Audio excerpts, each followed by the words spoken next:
Good morning. I hope Good morning. everybody is well, your families likewise. We're going to continue today with bacteria. You will have an exam in 2 weeks. That's 2 weeks from today. We'll be covering a lot of the material. I will do the exam breakdown next week. If there's any changes, you'll be notified, but it's scheduled for 2 weeks from today. Let me see, any assignments? I didn't send out any assignments yet. You'll be getting some assignments, and that won't be for another week or so. So we're going to continue with the bacteria. If you have any issues that I should know about, you can email me. Other than that, we're going to just plow along. We're going to also start antibiotics. There will start to be calculations on your exams, particularly the last exam, which you would call the final, the last exam of on your last day of class, actually. There will be calculation problems for IV and IV piggyback problems. There'll probably be about 5 problems on your final exam.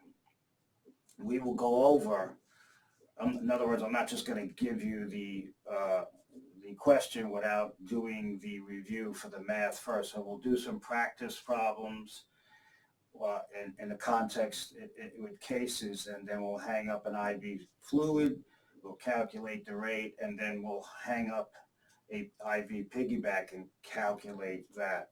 So you'll have some practice. We'll practice it before you take your exam. This is something you're going to be doing, all of you, all the time in the nursing environment. You're going to be hanging antibiotics, IV, if you're on a med-surg floor, all the time. Depending on how many patients you have on your floor and you're responsible for, all of your patients might be conceivably at least on 1 IV antibiotic. Some might be on 3. So you'll get, this will be second nature to you eventually. So we were doing bacteria, and we're doing bacteria now. We're going to start some main bacteria that cause infections. And for the exam, I'm moving away from, with all exams, fill-ins, because fill-ins have proven to be somewhat of a difficult. It's creating extra work as far as getting with the answer bank. So I'm moving away from fill-ins entirely eventually, and most of the exams will be across the board multiple choice. Of course, the exception is going to be calculations, where you'll have to write in your answer. But other than calculations, the tests are all going to, most of them are now going to be, I'm changing them. It's taking a little work to change the questions. It's going to almost complete, 99% multiple choice format. So we're doing bacteria, we're doing the characteristics of bacteria. I did how bacteria utilizes oxygen. So what we're going to do is, we're also some other characteristics of bacteria. So some beneficial effects of bacteria before we go into how bacteria cause disease. And I'll give you some virulence factors. So some of the beneficial effects of bacteria.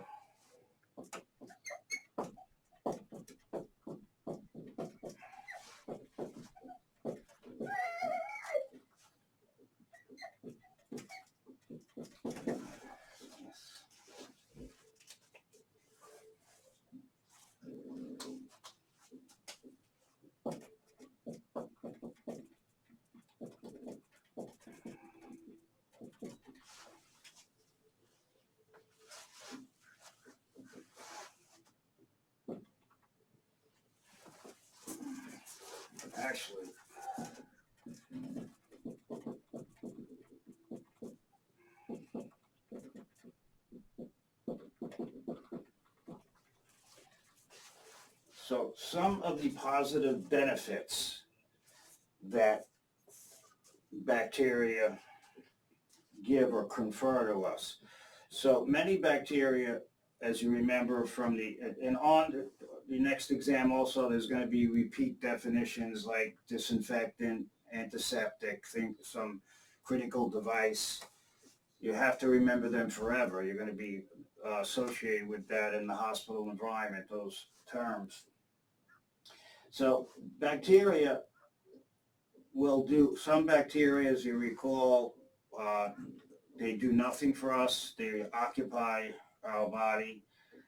So we do not benefit, nor do the bacteria derive any benefit. They're just setting up shop in our body, but they're not extracting anything from us, or nor does anything that during our normal metabolism do we do anything beneficial for the bacteria.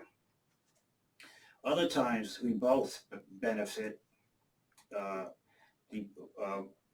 bacteria benefits, we benefit. That's called mutualism. And then at other times, one benefits, the other neither benefits or is harmed. And of course, some bacteria, if we, pardon me, talk about a parasite is an organism that lives at the expense of the host. So the host is always harmed with a parasitic infection. We also extended that to mean a parasitic infection, depending on, in the context of what the case or the condition. A parasitic infection could also mean a worm or a protozoan infection. So the general term for a parasite or a parasitic infection is infection with any organism that lives at our expense. That's the definition of parasite. But specifically, a parasitic infection means a worm or protozoan infection. So there's two sides to that definition. So make sure when you read a test question, they might not distinguish between the two. So therefore, you don't have to worry about it. But if they do mention something in the question, that might give you a hint as to what do they mean by a parasite. Are you referring to just a general term, parasite, which means any organism that hurts us, that lives at our expense, or the more specific, once again, a worm or a protozoa, excuse me. So we're going to do some of the positive benefits of bacteria, and they are now finding out all sorts of incredible data and scientific results about our microbiomes, that they're absolutely essential for our health. They've also found that as we humans, once we hit our 40s, 50s, our individual microbiome starts to become specific for us. And the more individualized, it's called individualistic specificity, as it becomes more individualized and more specific, the better it is for the person. They're finding that they're doing studies this is just to show you the benefit of our microbiome. For example, the GI tract. They did studies where they're examining the GI tract of people at 80, 90, 100 years old, living long lives, versus the younger population. And they're finding that people with with highly specific microbiome population are living longer. People that have a decrease in certain types of bacteria are actually living longer.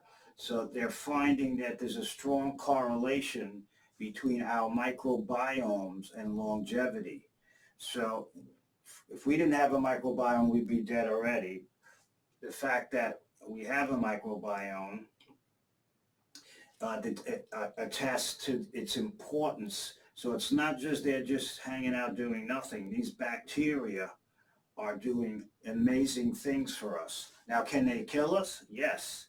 Bacteria at the other end can do very negative or have harmful effects. But we're going to do just a few of the beneficial, and once in a while I'll give you add on some more beneficial effects.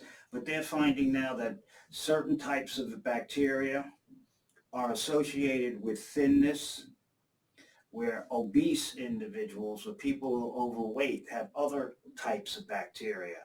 And they found when those people were losing weight, those bacteria would diminish and their microbiome would start to acquire the bacteria that are associated with being thin.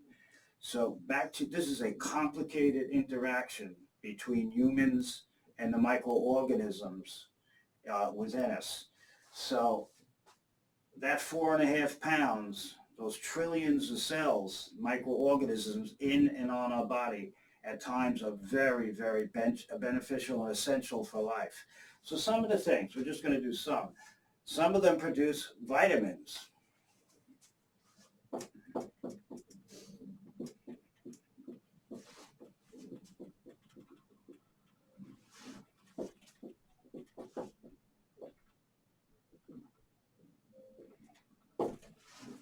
So the famous one is, of course, example would be vitamin K.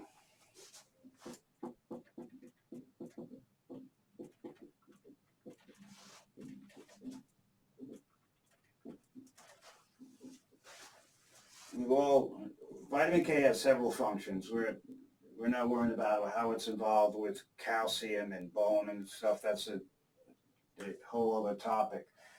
But vitamin K is one of its key functions is it's a fat-soluble vitamin, and one of its key functions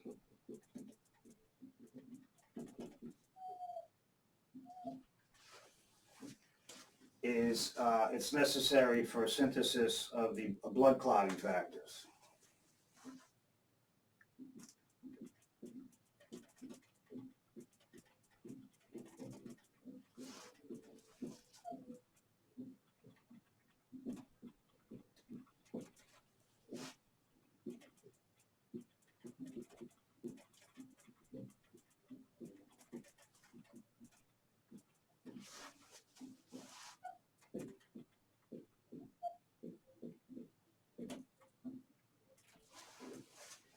So vitamin K, we can get it through our diet, and we do. Green leafy vegetables like spinach, broccoli, all the green leafy vegetables are loaded with vitamin K. There are different forms. I'm not going to go into the different forms of vitamin K now.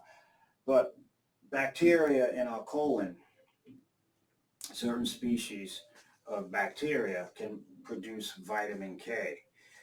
And it's fat soluble, therefore it's absorbed readily, and this is needed for the synthesis, as I said, of blood clotting factors 2, 7, 9, and 10. This is heavy NCLEX material. These factors are all made by the liver.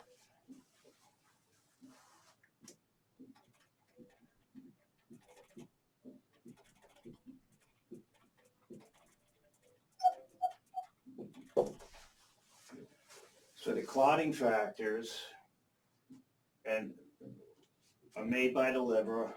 Factor VIII is also made by endothelial cells in lining the blood vessels. We're not going to worry about that now.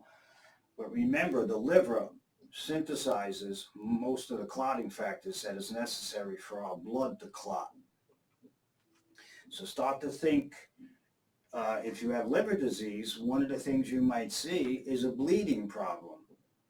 And so a patient with liver disease might just start to have black and blues and ecchymoses because the liver is not synthesizing the clotting factors. So that's very an important point for any exam. So remember, vitamin K is needed to make these. So liver disease. So what can cause, well, let me do the Coumadin, for example, to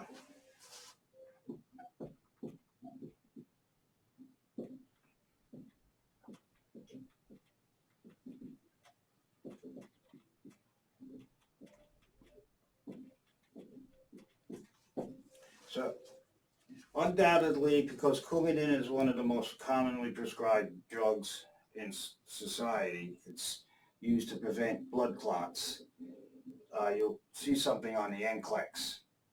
And so I'm not going into all the aspects of Coumadin, but it's a good review to branch out. So Coumadin is an anticoagulant.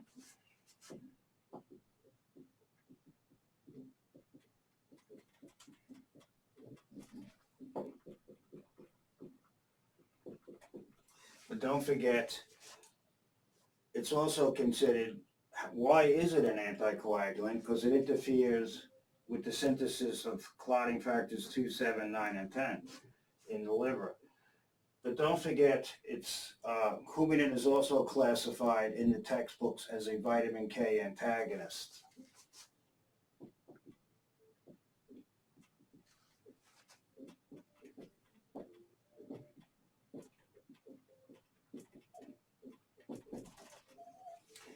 That's how it works. It interferes with the vitamin K dependent pathway in the synthesis of factors 2, 7, 9, and 10. So it interferes with vitamin K in the process of making these clotting factors.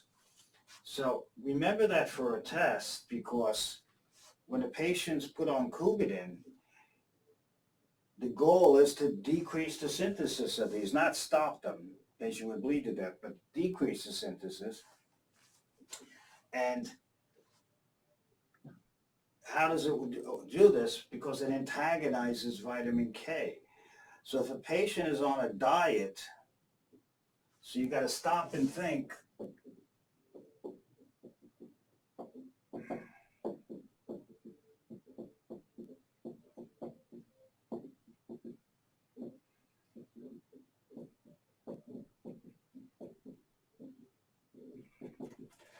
about diets with increased vitamin K intake, such as green leafy vegetables. They are loaded with vitamin K. So that's like taking the antidote for Coumadin. So patients, pardon me, who are on Coumadin have to be instructed about their intake of green leafy vegetables.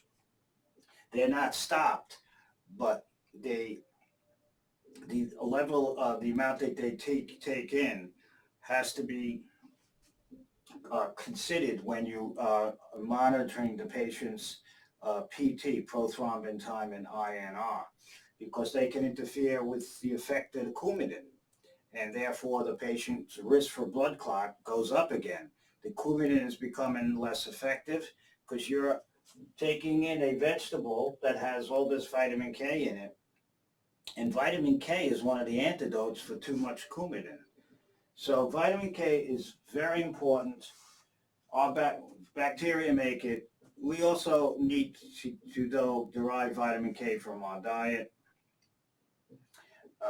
This is very important. So remember that for a test, the sodium warfarin or Coumadin is a vitamin K antagonist. That's how it works. That's how it acts as an anticoagulant. All right, so also remember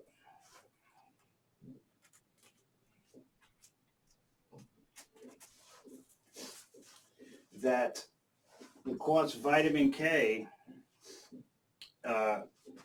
always remember, decreased vitamin K levels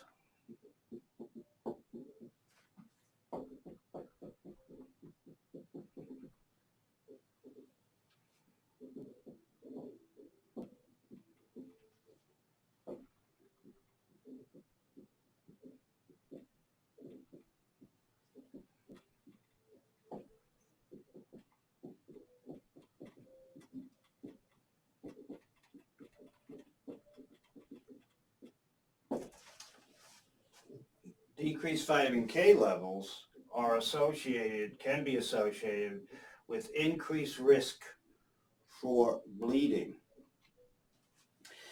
This is why, for example, in newborns, their bowels are sterile because they're not using their GI tract. All nutrient acquisition is occurring through placental transfer.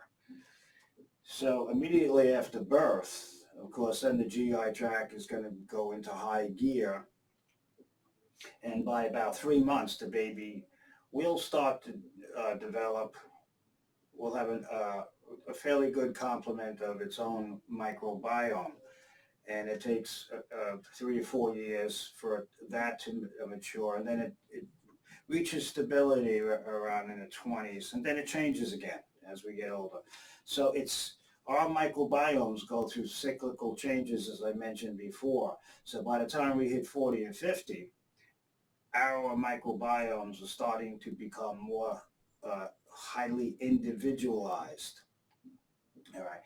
So they're doing all sorts of research on this and how the bacteria can be associated with longevity and such. So it's very interesting research. So babies, all newborns, get an injection of vitamin K because their GI tract is supposed to be sterile. There's no bacteria, or there's no bacteria that's making vitamin K. So newborns get an injection of vitamin K, and as you learned in your nursing fundamentals, the injection is then given into the vastus.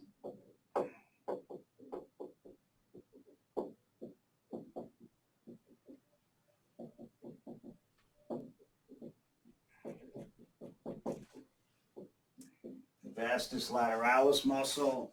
Don't get that wrong on the pediatric part of the exam, the NCLEX.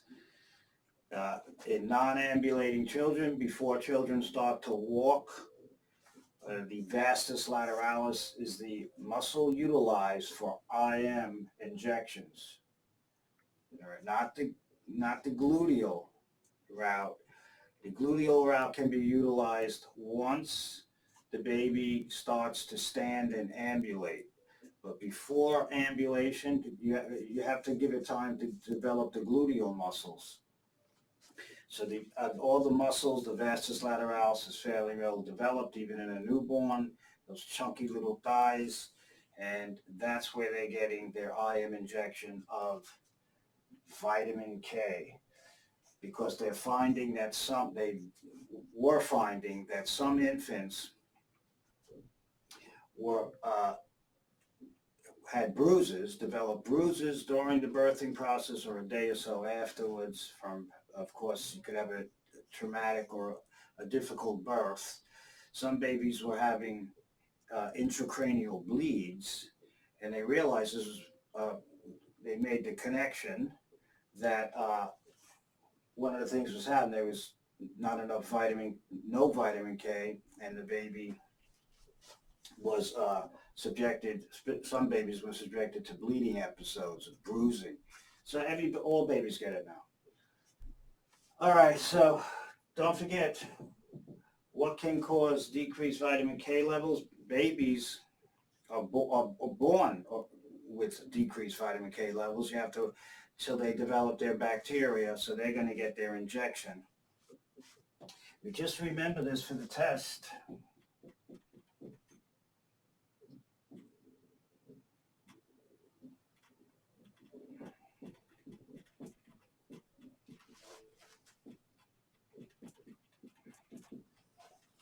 Decreased vitamin K intake. For example, malnutrition.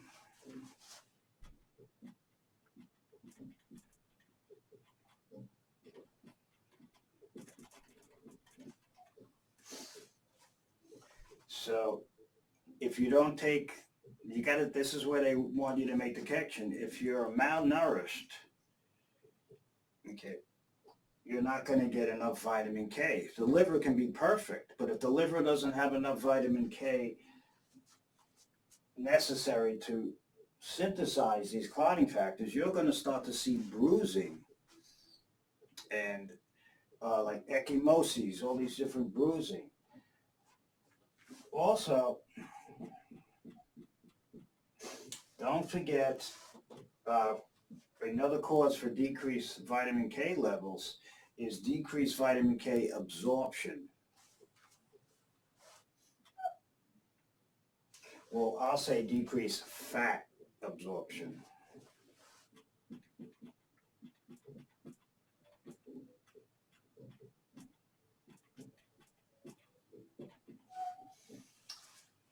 So, liver disease or a decrease in the bile acids, the bile salts produced by the liver, are necessary for fat absorption.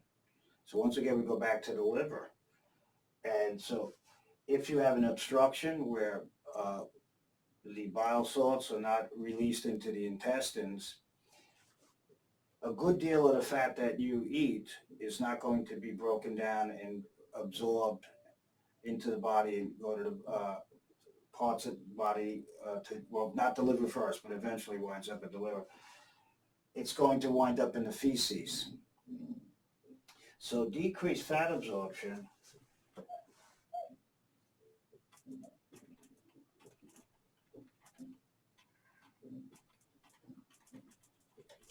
can result in steatorrhea. Steato means feces or fecal. Rhea means to flow. And this is when you have fat in your feces. And the feces, where is the fat supposed to be? You're supposed to absorb it. That's what we're supposed to be using that fat. The fat will be broken down, reassembled, whatever. It's got different uses. But if it's not being absorbed, it is going to be in your feces. So your feces are going to be greasy. Your feces are going to have a terrible odor. The feces might float because, remember, fat hates water. And this is fat. So these fats, the fat in the feces is supposed to be in your body that your body can use. But now a good deal of it is now, of the fat, is not absorbed. It's in the feces. But what is vitamin K? Vitamin K is a fat-soluble vitamin. So increased fat absorption, I'll put it here,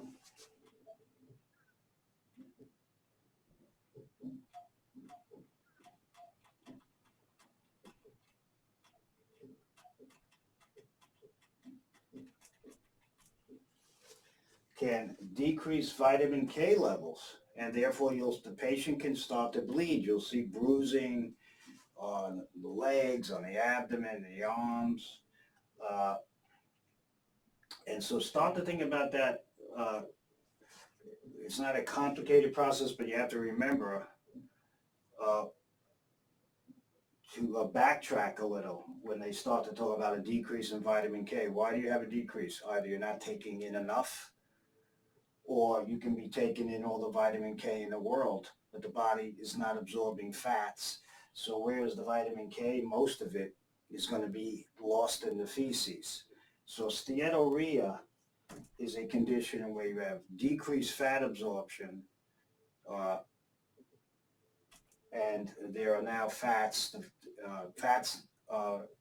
Majority of the fats have been lost in the feces instead of broken down and absorbed into the body. So this is interesting stuff. They always ask questions on it.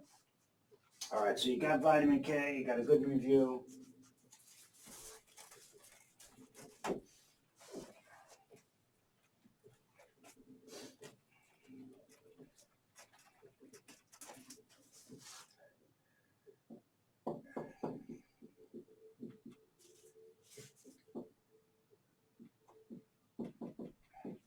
Ecchymosis is bruising or bleeding.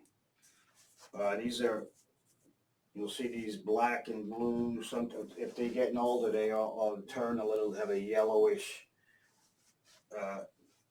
tone to them also. They go through color changes as they get older.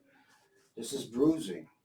And so if you have a patient with that, start to think, what can be causing it? This means the patient's bleeding if they're all over the body. Are they on heparin? Are they on Coumadin? Do they have a liver disease? This is how you start to think. All right, I've been starting to show students how to do this. Some students are having a lot of problems putting things together. Vitamin K is our big vitamin. We'll do another vitamin, but I'm just going to list it. But if they tell you on a test, patient has ecchymosis, it's just, you got to think of it as if you're stuck with your patient, not stuck with you. You finally have your first real live patient, and there's nobody there to help you. Once you're off your orientation, there's your patient. And so this is everybody's biggest fear. Most people, I had it and I had a lot of experience dealing with patients before I even did one day, it was day one of my residency.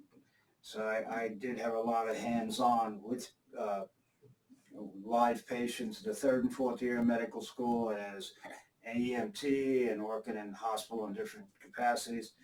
So I had a lot of experience. And the first night that I was on my own when I started my residency, I wanted to wet my pants. I said, oh my God, I have all these patients. I'm responsible for this whole floor of patients. So thank God the nurses, the RNs, they were very experienced, so they help with when you're lost. But you got to focus on it and always remember the ABCs. All right, when the patient has a problem, just make sure, number one, for the NCLEX, please do that. Make sure it's not life-threatening. Once you've make sure the patient is in not immediate danger of loss of limb or life, you could take a deep breath and then start to figure out what's going on. So that only takes about a minute or 2 minutes when you get good at it. But I'm drawing the parallel now. Here's your patient. Your patient has ecchymosis.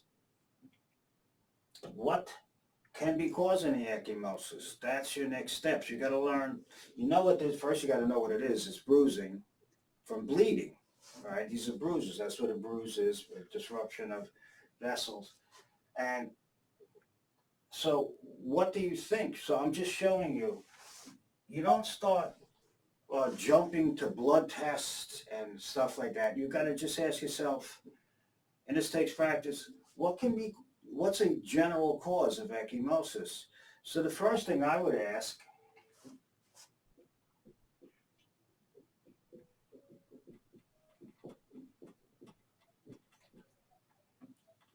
medications, right? So, and of course the most obvious is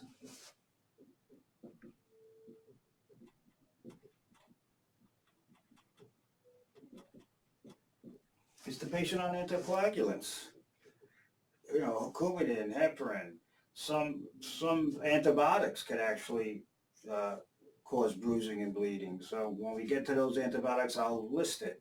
So some certain drugs can interfere with the clotting pathway.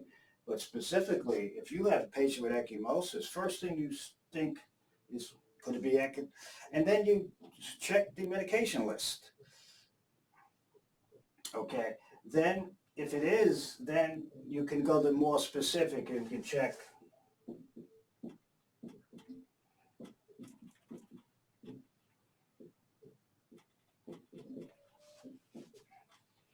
You can check these, right, if a patient's on a medication to see if these are all too high. That would explain ecchymosis. So that you could do a lot of different things under this category. But then if you decide it's not medications,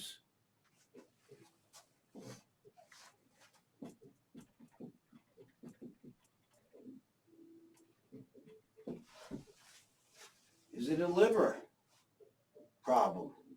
Because what makes the clotting factors, the liver, and that will cause ecchymosis if they, so is it a liver problem? So then you would, once again, you can check the PT.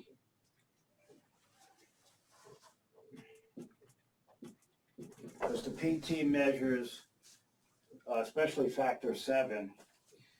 So if the PT is starting to go up, you got to wonder why. All right. So what else can you do with the liver? Is it to see if it's the liver? The patient have jaundice? Does the patient have other things that indicate liver disease?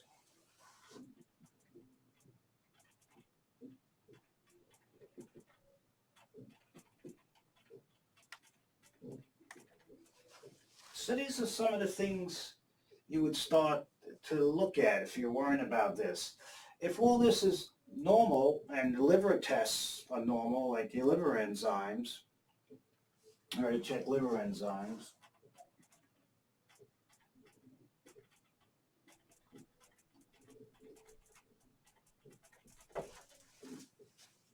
okay, if all this is normal, they don't have jaundice, they don't have ascites. If you don't remember, recall what ascites is, that's fluid in the abdominal cavity. It's an effusion.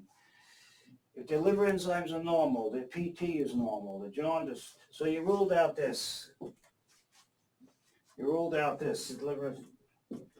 So that's how you decide to stay with something and diagnose it as that problem, or you rule it out. You just push it to the side. All right, what about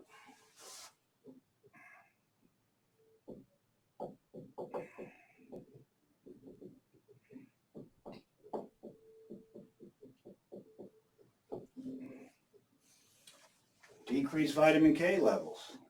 The liver's fine, but if you have a deficiency of vitamin K, you're going to start to see ecchymosis. So does the patient have alcoholism? Are they poorly malnourished?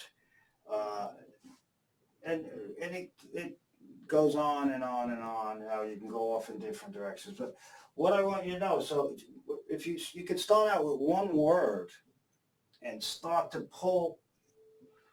extend it. So here's your inner circle. I made a rectangle. Here's your outer. And then under each category, you start to decide if this is abnormal and the patient's on heparin and the PTT is sky high, the patient's getting too much heparin, therefore ecchymosis. So what do if this is the problem?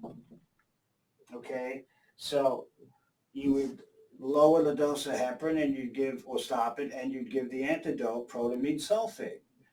If the PT-INR is sky high, okay, and the patient doesn't have liver disease and they're on Coumadin, it's too much Coumadin that's causing the bleeding and resulting in the ecchymosis. So what do? You reduce the dose of the Coumadin, and you might have to give an antidote such as vitamin K or fresh frozen plasma. So this is how you approach problems, and this is the best way of learning. You can make up your own cases. You can pick, for example, edema, put edema in there, and start to branch out and say, all right, what are the major causes? And then under each major cause or condition, problem, you start to list things that you look for that particular problem. I'll show you to do that repeatedly. This is what this is clinical problem solving. This is how doctors, nurse practitioners, this is how it should be approached so you can define a patient's problem. Okay, so it's not just memorization. Memorization is part of it, but then it's learning to branch out and put it all together. All right, so you got a good review of that. So vitamin K, we need our bacteria make vitamin K for us.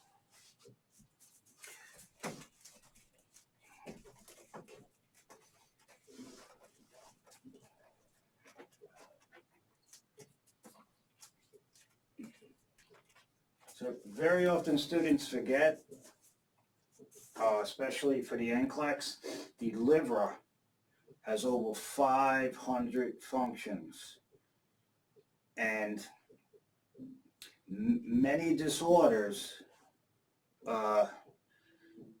in the body or in the liver are present with very often specific signs and symptoms such as jaundice. Okay, and you could say, oh, that may be liver disease or red blood cell breakdown.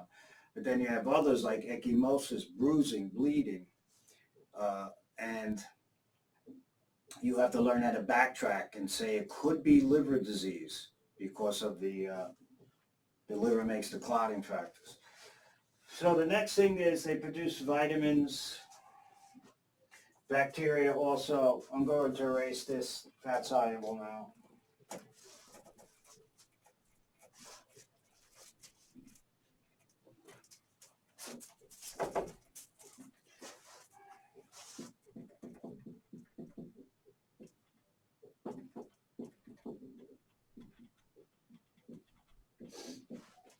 They also produce some of the B vitamins. There's a million things they produce. We're just giving you some examples. Remember, the B vitamins are water soluble.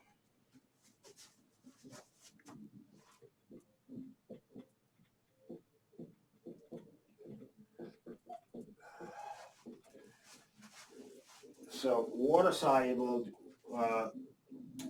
they're eliminated when they're metabolized in the urine. Fat soluble can be stored for periods of time. So vitamin D, vitamin K, vitamin A, and vitamin E are the fat soluble vitamins. So they can be stored, for example, in the liver. Vitamin A stored in the liver. Another function of liver is storage of certain nutrients and such. So the storage capacity, what's the storage function of the liver? You should right away know the first one is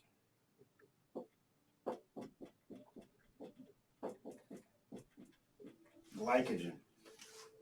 Storage is one of the functions of the liver to store glucose. The liver also stores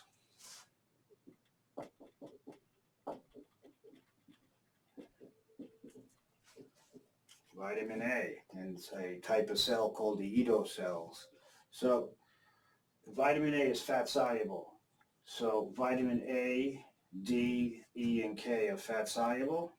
So if you don't absorb fats, you can become deficient in vitamin A, vitamin D, vitamin E, and vitamin K. The water-soluble vitamins is vitamin C and the B vitamins. So all vitamins can be classified as water-soluble or fat-soluble. So the liver is an amazing organ that there's books, of course, there's books written on every organ. There's loads of books, textbooks on just the liver, which they're unfortunately very, very expensive. So if you're going to be going into GI nursing, be prepared to shell out some money for those type of books. So, production of vitamins.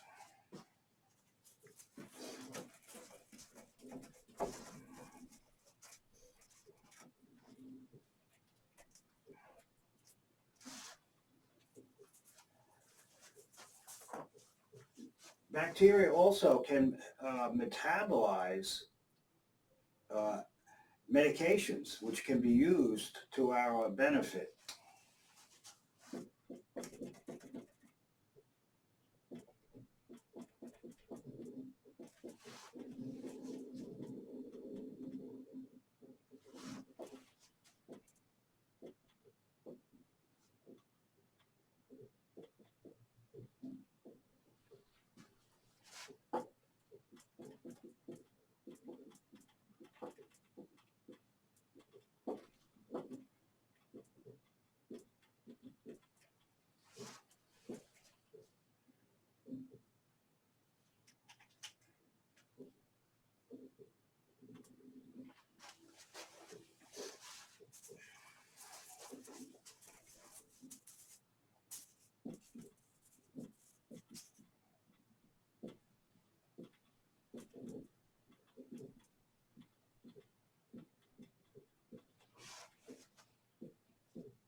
So bacteria in the colon can metabolize or biotransform various medications. So we know about bacteria in the colon when a patient has a lactose intolerance. If you recall, and I might as well draw it. So if you don't recall, lactose is a disaccharide sugar, which you have to know for the NCLEX. And I did that in chemistry. And it consists of glucose and galactose. So it's when we ingest it, I'm saying dairy products and such, when it's in the intestines, we don't absorb it as lactose. That has to be broken down before it goes to the liver. So it's going to be broken down into glucose, galactose, and then it's absorbed and it goes to the liver. Then the liver does what it has to do with those sugars. Some people, not some, many, it's a very common condition worldwide, have lactose intolerance, and there are degrees ranging from mild to severe. This is where they have a lack of the enzyme lactase. We all can develop temporary lactose intolerance.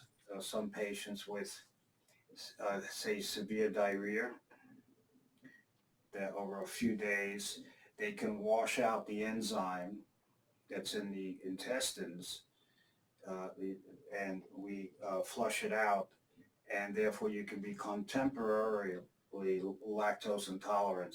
That diminishes, though, over the time it takes for the enzyme to be regenerated. So there's nothing wrong. You make normal amounts of enzyme. The enzyme is normal, but you just lose it with severe diarrhea as a flush out. But that abates as soon as over the course of the next few days because it can be regenerated. Others make an enzyme that is not functional or they don't make enough of it, so therefore they have persistent lactose intolerance. So we use medications similar. I'm going to write what it does here, and then I'll give you the example with both lactose and the other medication. So we take advantage of the bacteria in our GI tract when we give the drug called lactulose. So what I'm doing here is giving you the positive effects of bacteria. You're not going to get this in other microbiology courses. I'm tying it into medicine and nursing. So my job is to bridge the gap between microbiology and physics and make it more germane and applicable to nursing and collectively the medical field. So I'm giving you the positive effect of bacteria, which we're doing, but I'm trying to show you how bacteria do many good things for us. And now you're going to get another medication. It's called lactulose.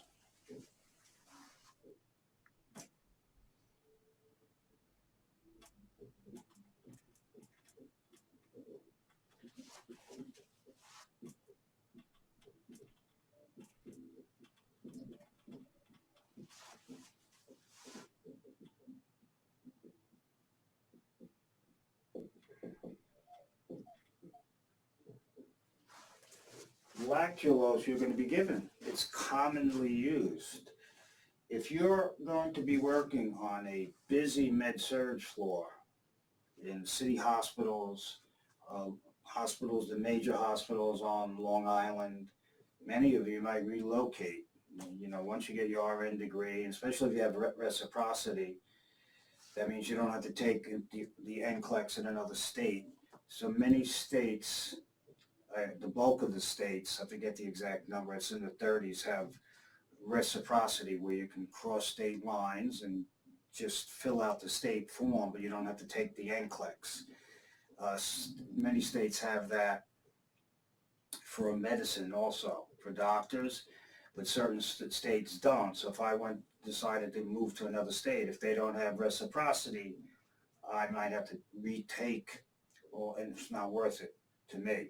So make sure if you're going to relocate that you can practice all this work you're putting in, that you can work as an RN and practice as an RN in that state, that they're not going to make you take their boards and stuff.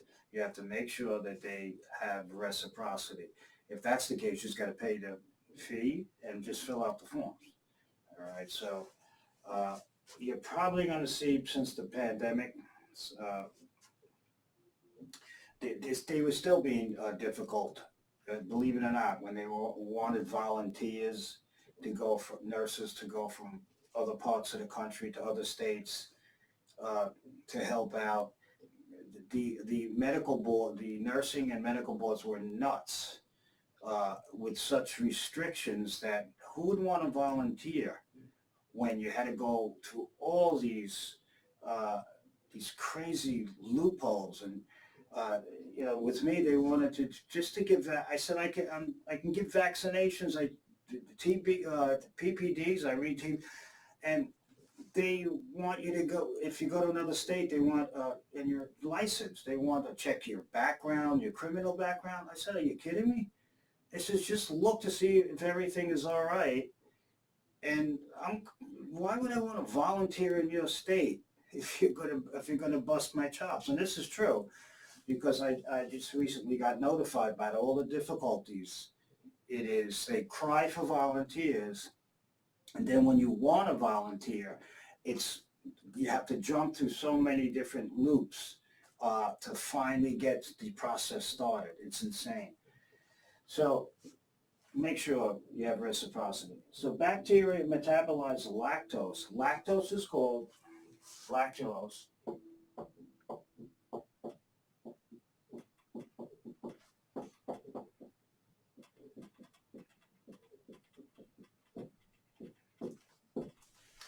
It's called Cronulac. That's the brand name. And what is this used for? It's two main uses, but the one probably right these days in modern medicine, the top use for this is it's to lower ammonia levels.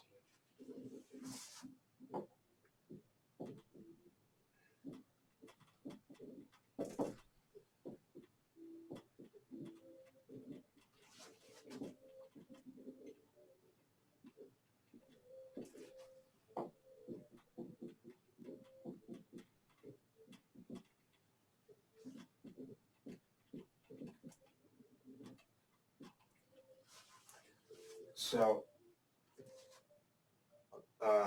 ammonia is very toxic, if you recall, to the especially the brain.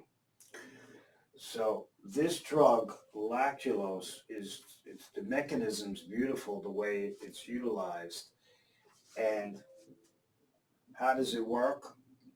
The bacteria in our colon metabolize it, break it down. And through that metabolism, it helps lower ammonia levels. So I'll show you momentarily. So lactulose is called Cronulac. Its main use on the med-surg floor and in ICUs and stuff, is to lower ammonia levels in the body. Remember, ammonia, actually,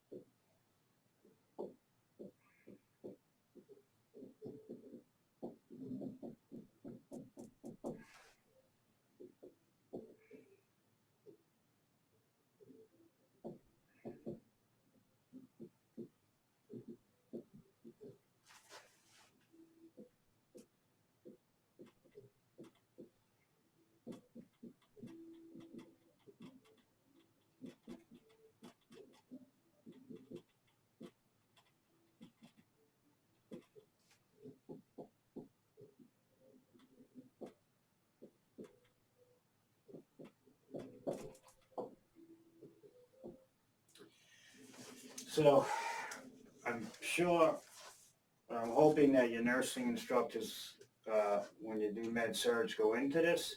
But another function of the liver is the urea cycle. It's also called the citrulline ornithine cycle. They'll never say that on the NCLEX, but they will ask about the urea cycle possibly. The urea cycle is performed in the liver. It's another function of the liver.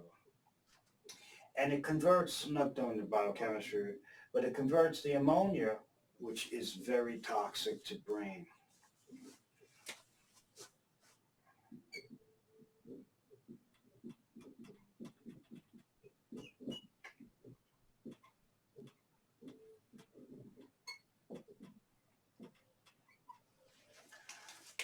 So pardon me, so the ammonia is very toxic to the brain. So ammonia, we always have certain levels of in the body, and we're always constantly getting rid of it. The liver is constantly working at this because when ammonia levels start to increase, and I'll give you, when we do a case, I'll give you the blood levels and all the tests and stuff. But just now know that ammonia is toxic to our brain. So the liver converts ammonia to urea. Now we can eliminate it in the urine. So if you have liver problems, say,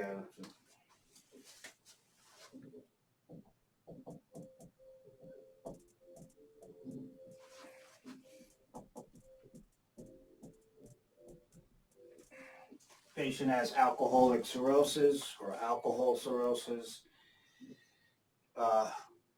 and this patient is stage 3 liver disease, so the cirrhosis is pretty severe. Stage 4 is the worst, and that's heading towards liver transplant.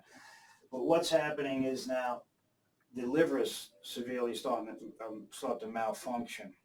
So therefore, if this damages the liver cells, enough liver cells, what happens to this? This doesn't happen or is decreased dramatically, and that results in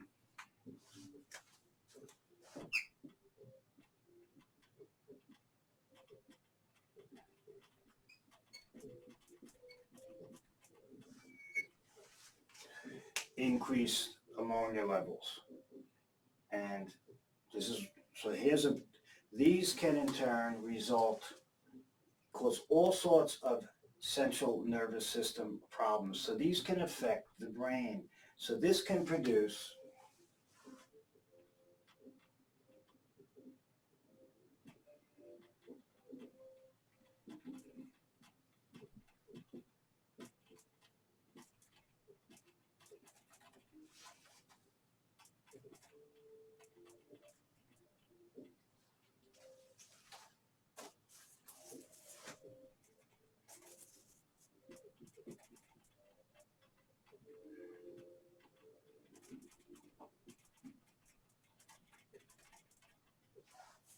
hepatic encephalopathy.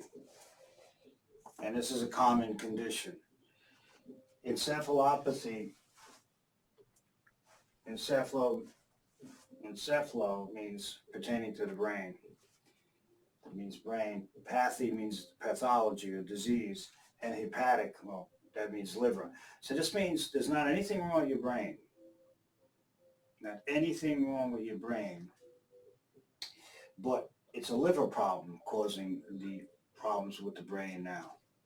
So you don't have any primary brain dysfunction. The brain is fine. But now you have liver disease, hepatic disease, resulting in high ammonia levels. And the patient can be confused, lethargic, but the end stage is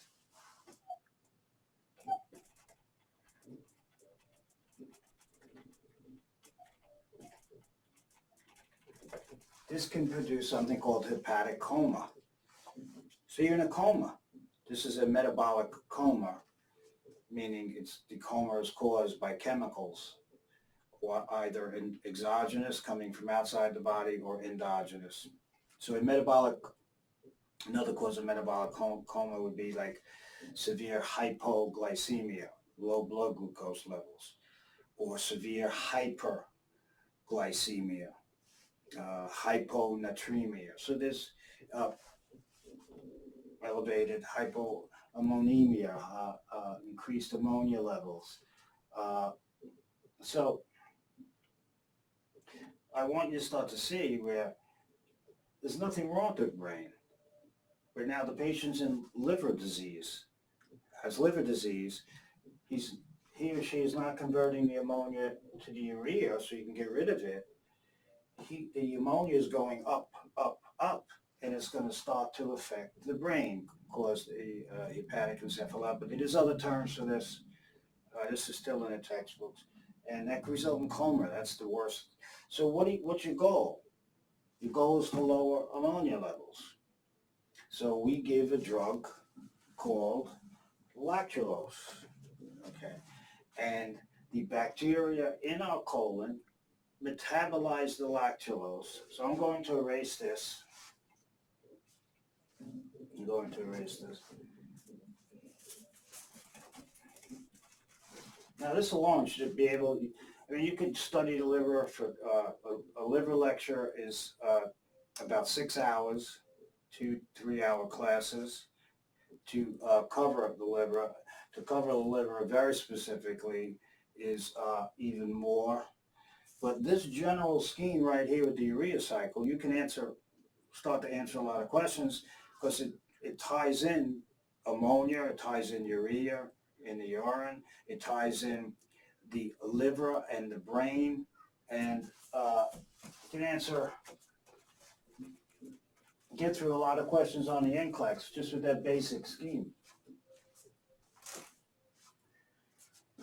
And it's a common condition of the liver, alcoholic cirrhosis. Other things can cause cirrhosis of the liver, not just alcohol.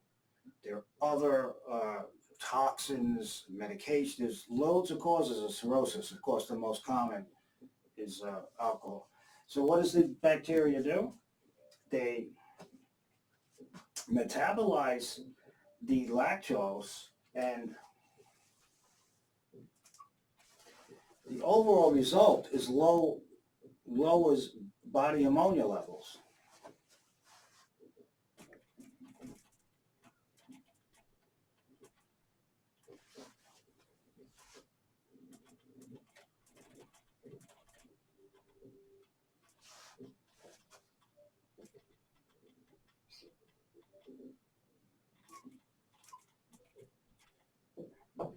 So this is lactulose, also known as cronulac.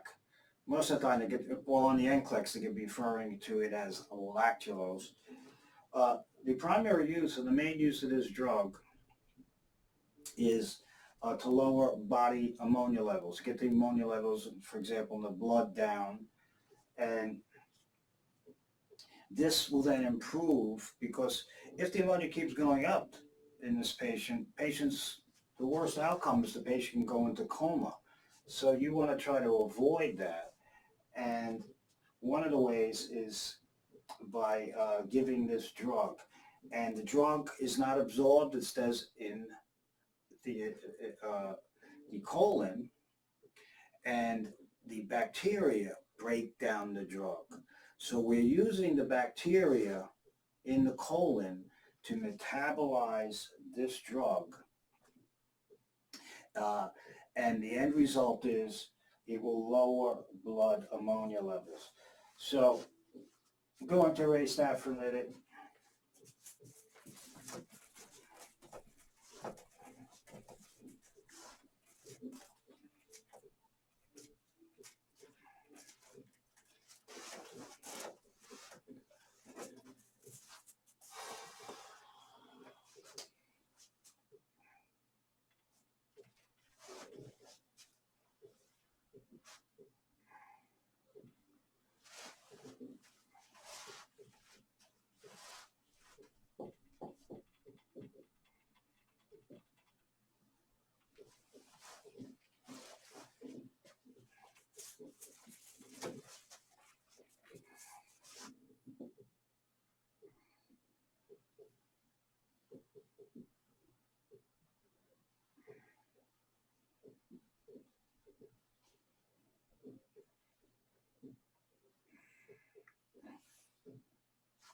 get through it.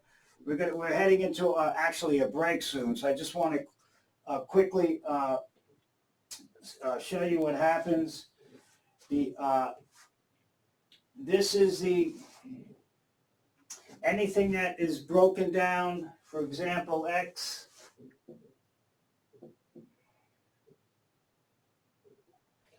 X with a 0 around it, you take in, here's this, represents the stomach.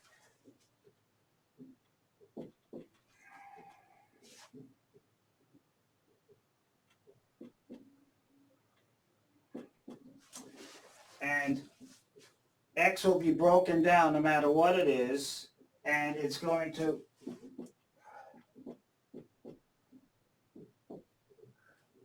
eventually go to the liver. So this is the liver.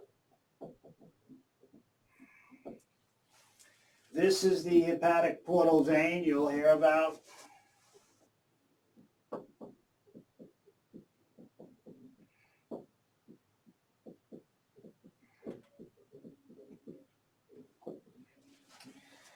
And so if something is absorbed, meaning it passes from the GI tract into the blood, most substances, 99% of them, go to the liver first before they go anywhere else in the body. So that would be drug X. But now, so you start to see this,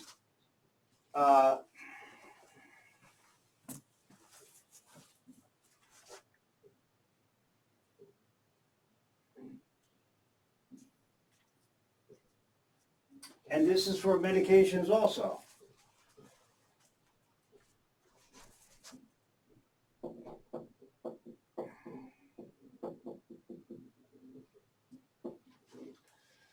But now lactose, you had a dairy product which contains lactose, is the disaccharide.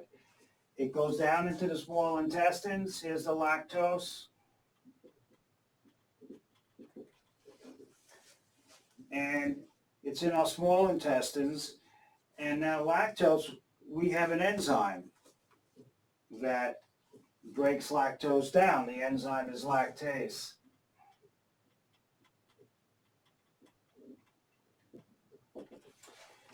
And the lactase in the small intestines breaks down the lactose and into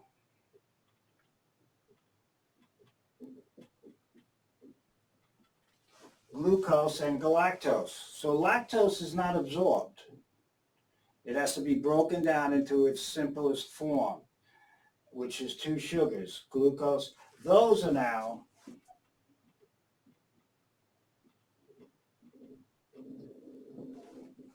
will be absorbed and go to the liver. Okay. If you lack the enzyme lactase, if you have lactose intolerance,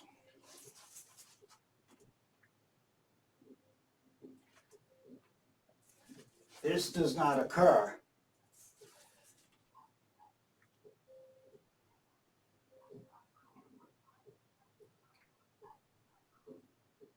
So lactose is not absorbed, it's not broken down. Lactose goes to the large bowel, so it's not broken down.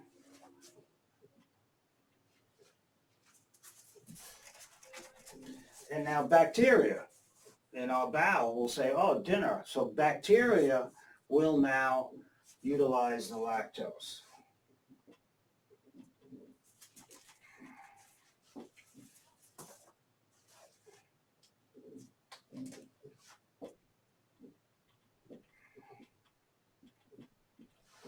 So the lactose has a few effects. First of all, it pulls water into the bowel.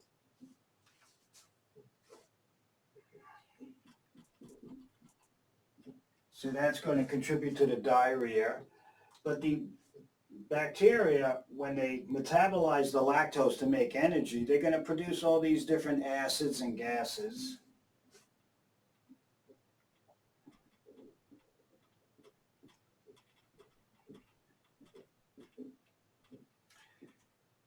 And that's what's going to cause the bloating, the cramping, and of course contribute to the diarrhea. that severe lactose intolerance has. So a lot of the signs and symptoms from lactose intolerance are from bacteria breaking down the lactose in your colon, and they're using it for food and energy. But the products they produce are what can cause, they will further pull water into the bowel and result in diarrhea, the cramping, the gas sensation, bloating sensation. So once again, this is when bacteria will metabolize a sugar that we can't use because we don't have the enzyme to break down the sugar. So we're going to take a break. When we come back, I'll do lactulose, and then we're going to move on to I'll mention one or two more things, and then we're going to move on to some of the tools that the bacteria have to cause disease. So I will see you in 1/2 hour. Enjoy your break. Okay, welcome back, class. All right, we're going to continue at 12 o'clock until 12. At 12 o'clock, you can sign off. I am going to continue to lecture, but it's going to be delayed. So I will, of course, email you this evening, and when I conclude the second part, the lab part, that will be forwarded to you also. So you'll get the credit for the lab. But rather than you have us meet again later this afternoon, I'm not going to go all through that. So once again, at 12 o'clock, when we conclude this morning's class, you can sign off. I will, a little while later, resume the lecture in a taped format, and that will come to you also. So once again, don't expect me here live at 12 o'clock or 12:30 when you come back. You can go on with the rest of your day. You'll be put in for the attendance, but I have to push the lecture back a couple of hours. So that is, I think everybody's here. So after 12, you are done with me for the day, and you go on with all your business. Okay. Also, once again, if you have any emails or issues, you can send them to me. They sent me a new iPad. Also, I don't know, that's somewhere in the cloud somewhere. So I'm working on a new iPad issue. But I of course have access to the computer, and I get to read your emails there. So if you have any issues, you can email me and I will get back to you. All right, what I want you to see, this is important. This is the same thing when you take any type of an antibiotic. If it's absorbed, it's going to go to the liver first. If it's not absorbed, remember oral vancomycin from your last quiz is poorly absorbed. So it stays in the GI tract. That's where you want it to stay because it kills the bacteria that's causing Clostridia difficile. So, most insulin is a polypeptide, like a protein. So if you take insulin by mouth, insulin's going to be broken down by enzymes in the GI tract, and just like we break down the protein into amino acids and then they're absorbed, insulin is broken down the same way.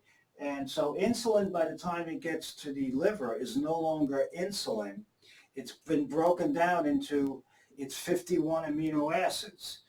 So they're individual amino acids that then it's no longer insulin. This is why insulin can't be given by mouth.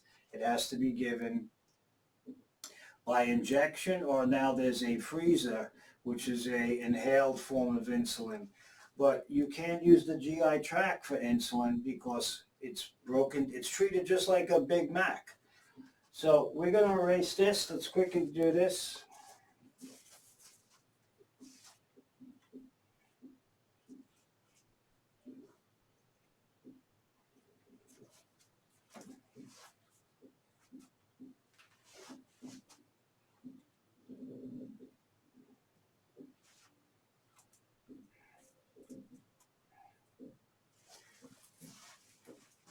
So if a patient has high ammonia levels and we want to lower the ammonia levels, we can give that drug called lactulose.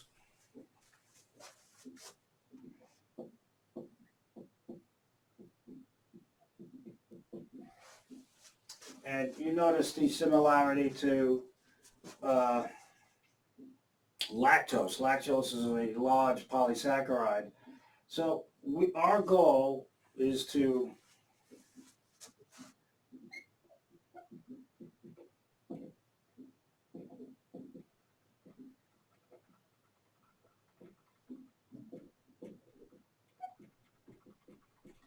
decrease ammonia levels in the body because the patient's confused, lethargic.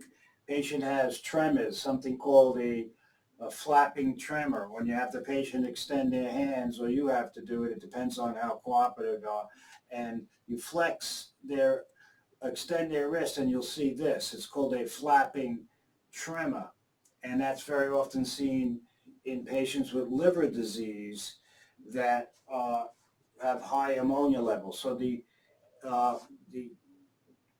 extent of the liver disease will determine whether you're going to have nervous system signs and symptoms. So this would be called, sometimes it's called a liver flap.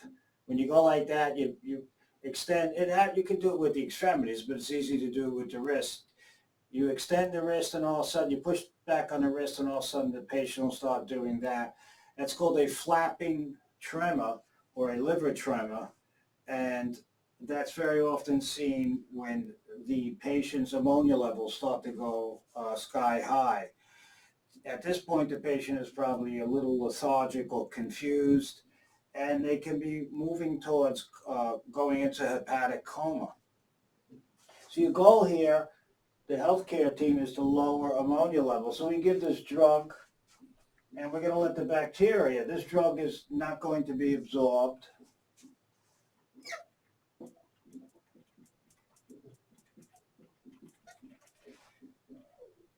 So the drug is going to stay in the GI tract. It's not going to be broken down. It's not going to go to the liver. It's going to stay in the GI tract. And what happens is the bacteria will metabolize the drug.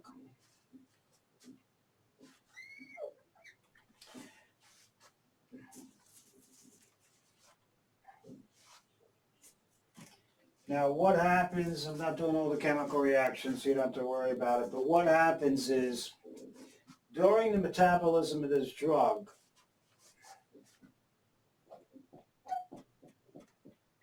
that is ammonia. And ammonia is usually reabsorbed back into the body from the GI tract. So if you have ammonia, which is NH3,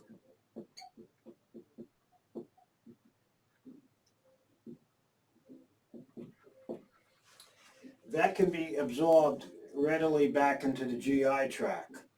And this is what happens when a patient that has high ammonia levels, and all of us, we absorb a small amount of ammonia back into the GI tract.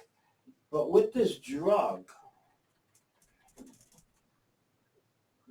the bacteria break the drug down, and as part of this reaction,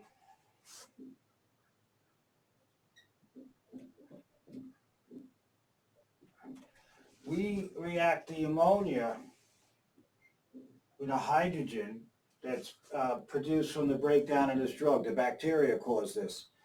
And now we produce something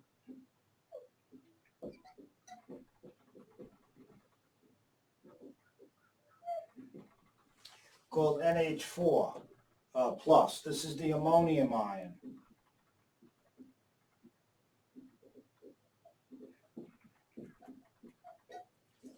And that can't be reabsorbed.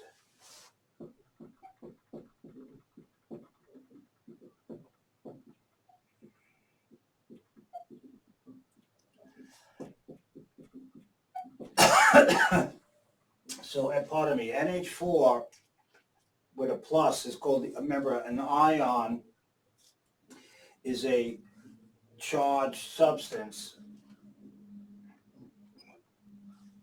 So the ammonium ion is lost in the feces. So what do? We remove ammonia. So less ammonia is going back into the body, and the ammonia was converted to the ammonium ion. So ammonium, I'll put it here for your notes.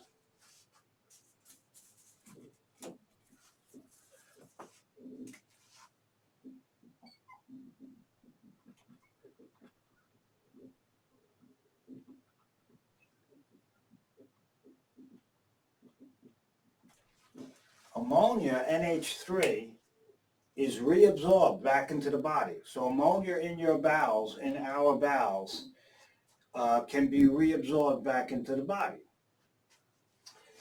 Whereas if we convert that into another chemical that can't be reabsorbed,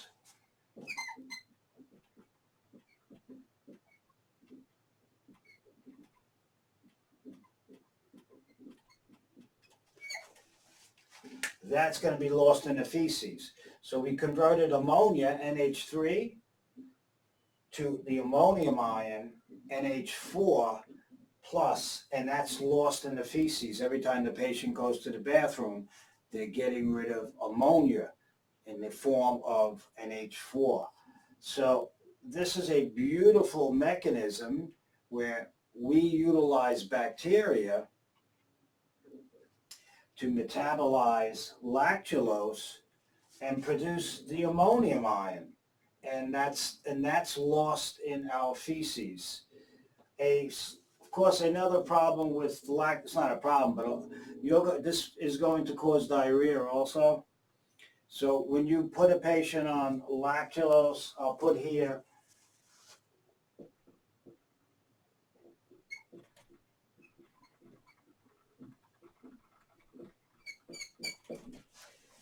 check for diarrhea. The patient can develop severe diarrhea.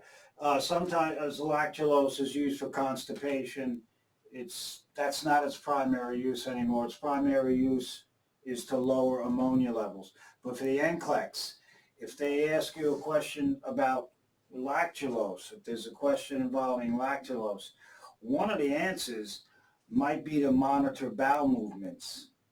And that would be correct, because even though you're trying to lower ammonia levels, you still have to monitor the patient's bowel movements, because the patient is more than likely also going to develop diarrhea.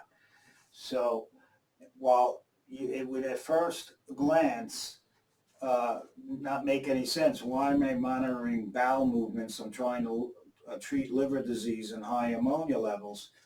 One of the other uses for this drug is for constipation, so it's going to make the patient go. So when you use it for this condition with liver disease, invariably you're going to see diarrhea that you don't want the diarrhea in this case, but it's a side effect or a consequence of giving that drug to lower ammonia levels. Don't get that wrong in the NCLEX. Students always forget to monitor the bowel movements with a patient on lactulose. You'll be given this drug often. It's used all the time in this scenario. All right, so on an exam, of course, I'm not giving all this stuff. I just want you to know the benefits of the bacteria, and the ammonium ion, NH4 plus, is not reabsorbed. It's lost in the feces. So it might say during lactulose therapy, which helps to lower ammonia levels, and A would be, for example, loss of NH3 ammonia in the feces. B would be loss of the NH4, the ammonium ion in the feces. That's the answer, because ammonium ion, NH4, is not reabsorbed back into the body. All right, we're going to erase this.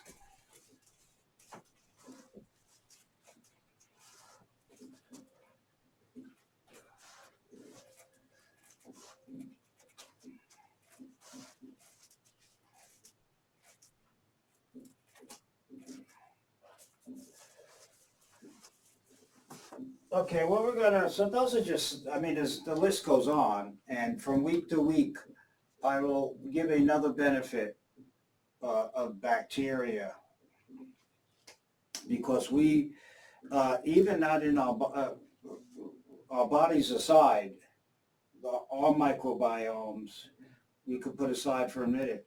The bacteria in the environment play major roles in maintaining our environment and breaking down trees, leaves, dead or objects that they decompose. And so the bacteria participate in that and then further break these substances down even into smaller in chemical reactions. So without bacteria, the environment, the whole ecosystem would be thrown into jeopardy. So this, I'm just talking about bacteria. This also pertains to other organisms also. So microorganisms play a major role in uh, contributing to human health, but also the health of the ecosystem. So as I said, week to week, add on. But the next characteristic is a big one. How do bacteria cause disease?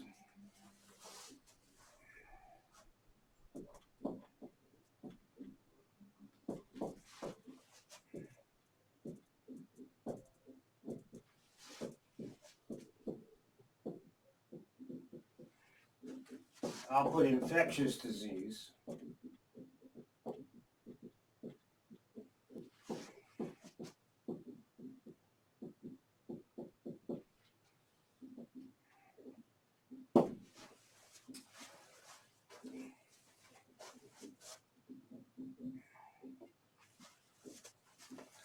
And so there are a few general ways that bacteria, because that's going to be our topic. How do bacteria cause infectious disease? So the first category is by direct invasion of the tissues.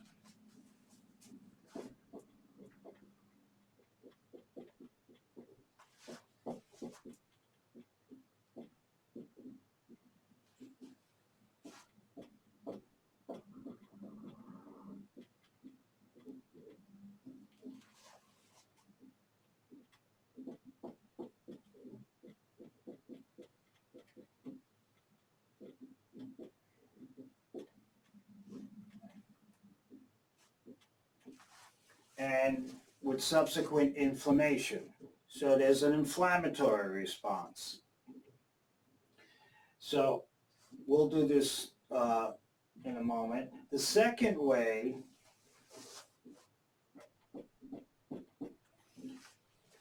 So the first way, to backtrack a minute, is the bacteria actually getting access into the tissues, invading the tissues, multiplying, and in that process, they're also causing inflammation.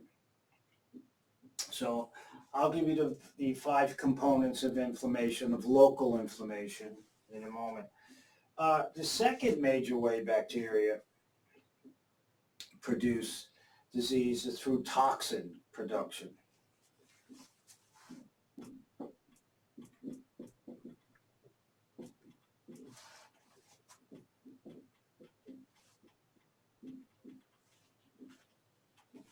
So we'll do that. Very often it's the toxin that is produced by bacteria that causes all the problems and kills us. So it's not the bacteria per se, it is a toxin that the bacteria has released. And that is what then causes the damage in the body. So the toxins we're going to do, toxins can be in a general way subclassified as exo,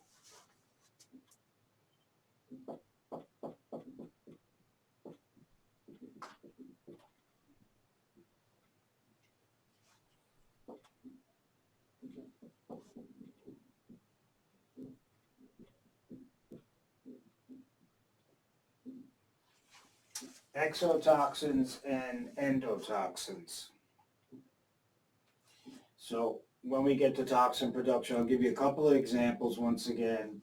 And once again, I mentioned exotoxins, endotoxins earlier on in the semester. The third way that bacteria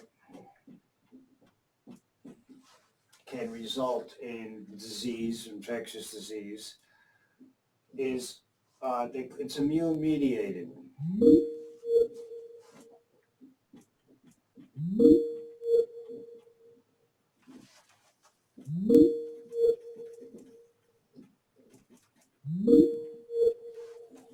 So immune, okay, this is now taped. Since we were interrupted and the internet was temporarily suspended, and coupled to the camera issues, I let you go, as you're aware, and we're continuing this in a taped format.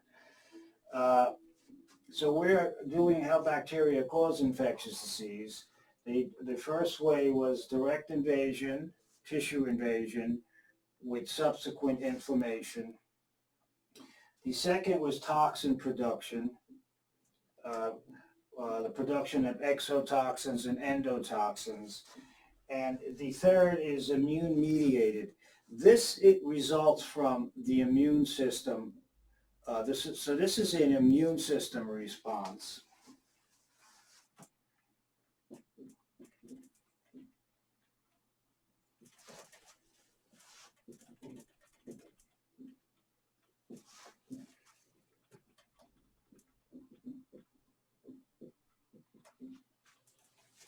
So this may take, this can be delayed. It can take days to weeks.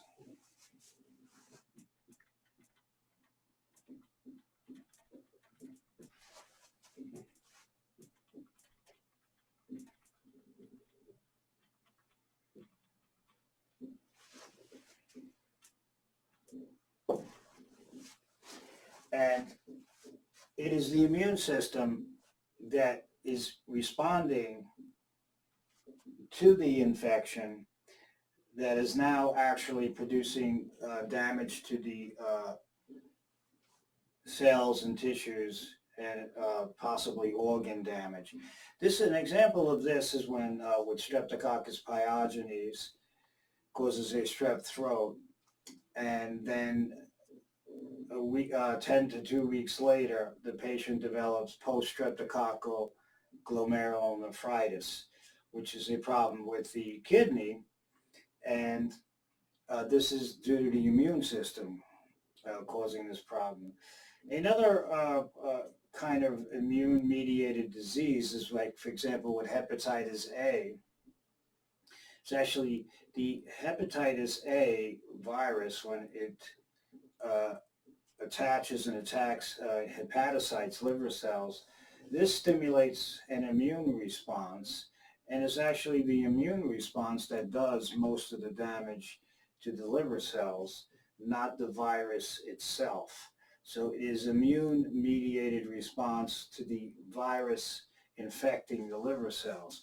So we're going to do some of them, but these are the three general categories of how bacteria can cause a disease in us.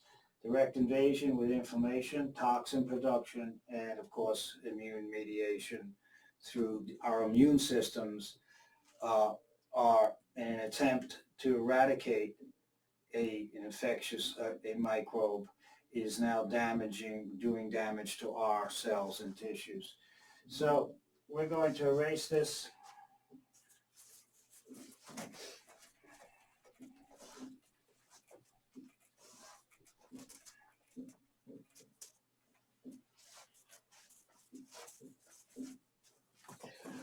Right now, all I'm going to say about inflammation, but it's inflammation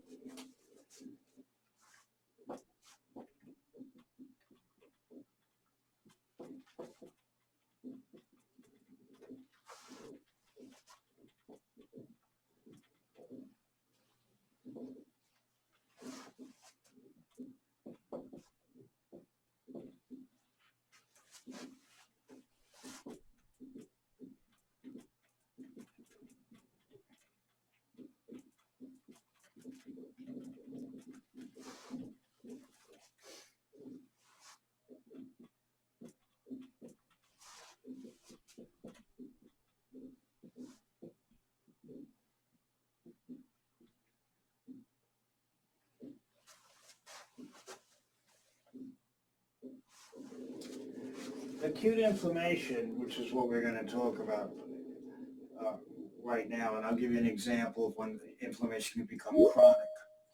Acute inflammation is a protective response to a noxious stimulus. Noxious means harmful. So the purpose of inflammation is to limit tissue damage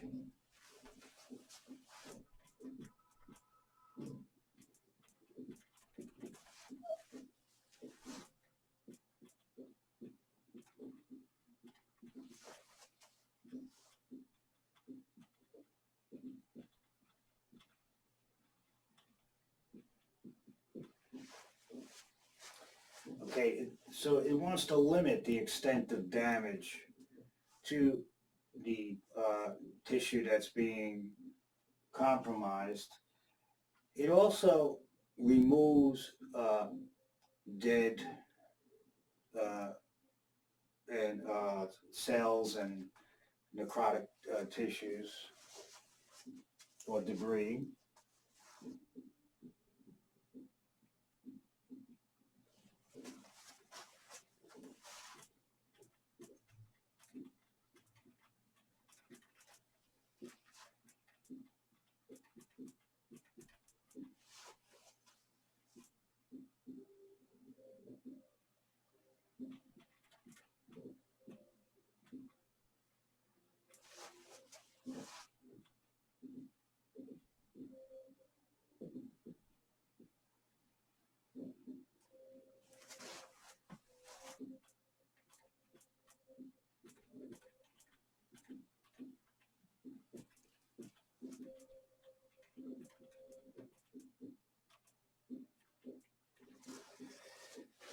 So acute inflammation is a protective response. We hear about inflammation this, inflammation that, it being negative.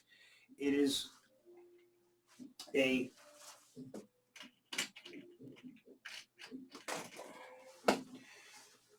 protective, non-specific response to any type of noxious stimulus, and I'll list a couple of examples momentarily.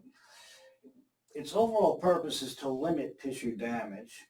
It removes, in the process, eventually you're going to remove dead cells, cellular debris, breakdown products of cells, this example, and then it initiates the repair process. So this is inflammation is actually a complicated, multi-dimensional process. It involves many types of cells, many types of chemicals. So it does involve, in reality, a lot of different chemical reactions and pathways. But the end result is that its goal is to limit the noxious effects of, for example, a microbe or a bacteria, or it doesn't even have to be an infectious agent. It could be a splinter and chemicals, burns, trauma. So I'll list some of the causes of inflammation. Okay, so acute inflammation is a normal process. Acute inflammation resolves, okay, as the injury resolves. So acute inflammation occurs within minutes to hours and very quickly, and it usually resolves over a few days as the injury itself resolves. So the acute inflammation should resolve. I'll put it down here.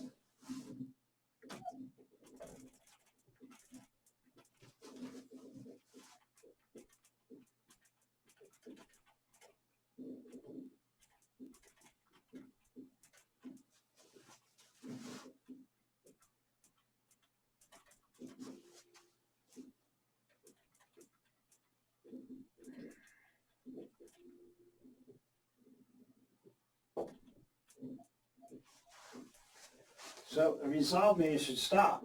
Acute inflammation is should be finally controlled by the body, because inflammation out of control then can do great damage to our cells, tissues, and organs. So some causes, I'm only going to give you some causes of inflammation.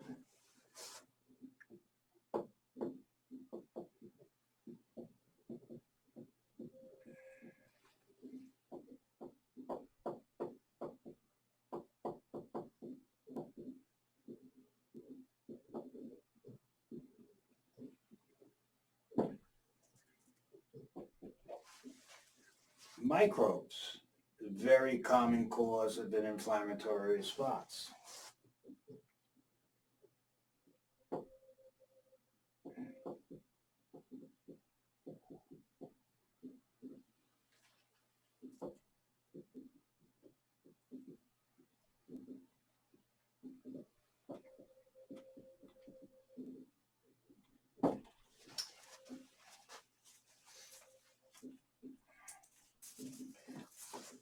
So infectious microbes such as bacteria,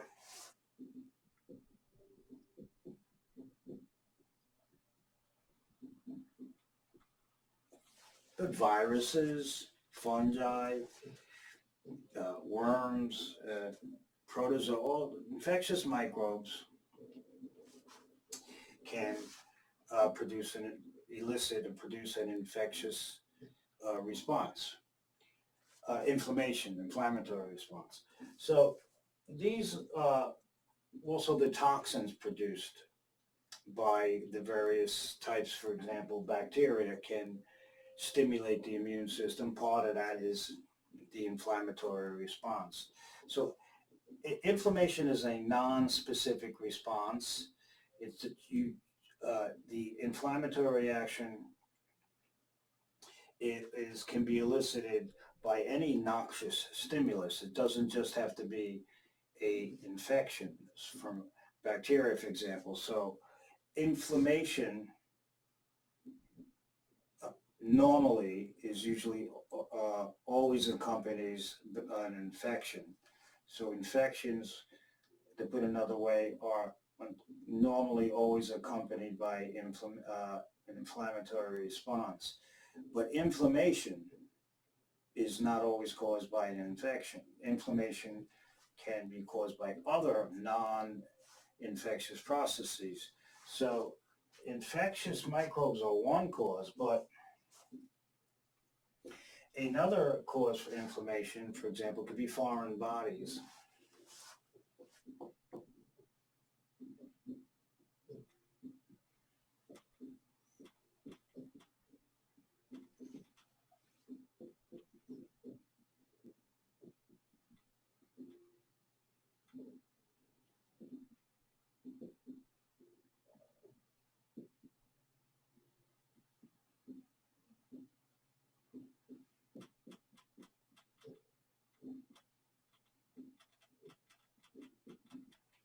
And we could list a lot of foreign bodies, but things like splinters, wood splinters, metal splinters, nails, glass, gravel can elicit the inflammatory response. How can it do it? Actually, in one of three ways. It can, when you step on a nail, for example, the actual trauma of the nail entering, penetrating tissues can elicit a inflammatory response. The nail, if it's contaminated, for example, with bacteria or bacterial spores, can also elicit an inflammatory response. So foreign bodies can elicit an inflammatory response in various ways. But the word foreign should bear to mind immediately or bring to mind that it's going to not, it's not supposed to be part of the body, and the body is going to recognize it as foreign and elicit an inflammatory response. So a key thing about foreign bodies, though, these come from outside the body. So these are, another thing, oh, let me put here. I put 2 stars here. We have to remember sutures and staples.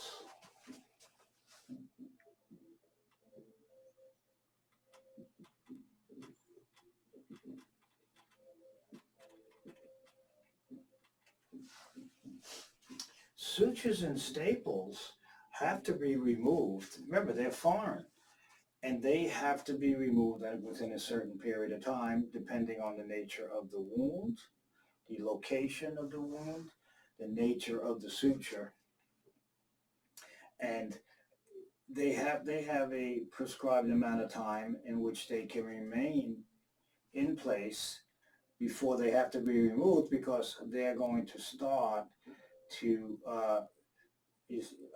elicit a local tissue response to it, where you'll start to see redness and inflammation. So the placement of for sutures, staples with various types of wounds, if left in place too long, then can become counterproductive. They can elicit a inflammatory response. I'm going to erase this here.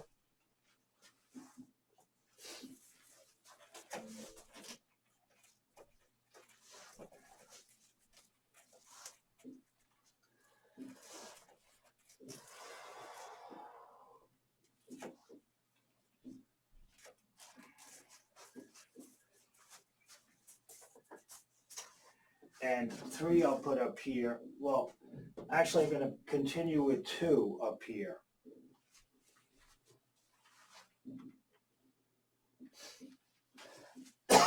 So, pardon me. These are exogenous.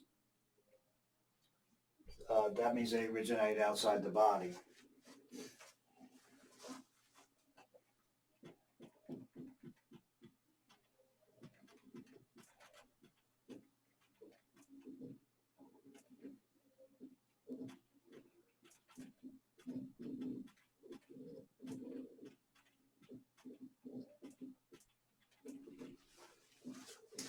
But little appreciated, which then it makes sense when we think about it, very often not mentioned when we're talking about things that can cause inflammation in the body.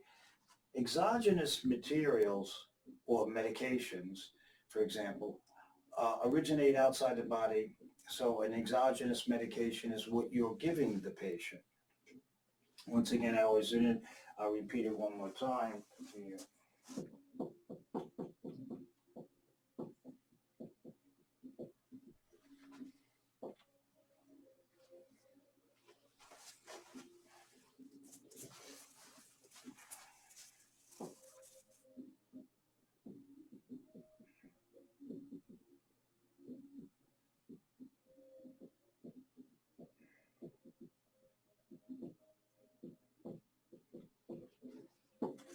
Exogenous means originating outside the body.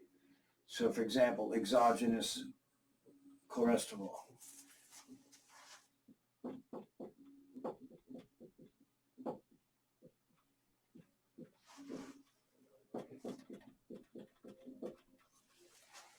And exogenous cholesterol, we get it from our diet. So that's...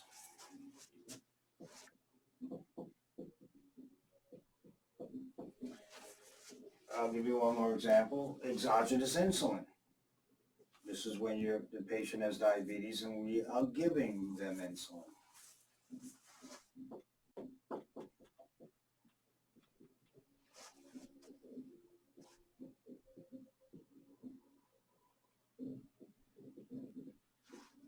So insulin supplements or supplementation, you're giving insulin,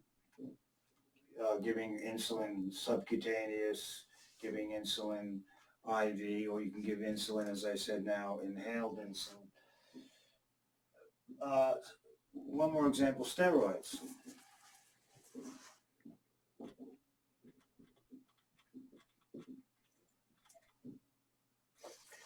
And for example, steroids are made by, of course, the adrenal glands.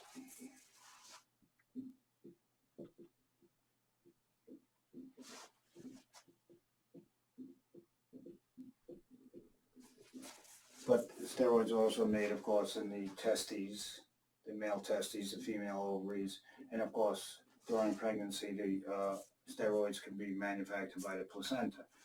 But the point is, they're all, oh, you know what? Nope. The race adrenal glands, because that's going to go down here. But we give steroids given to the patient.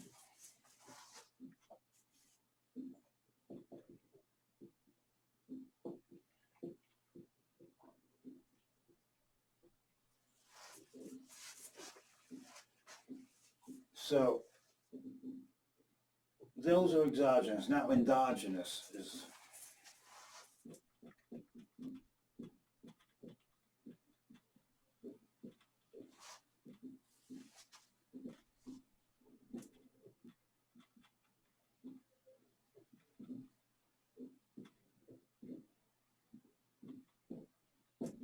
so endogenous means made in the body or originating within the body.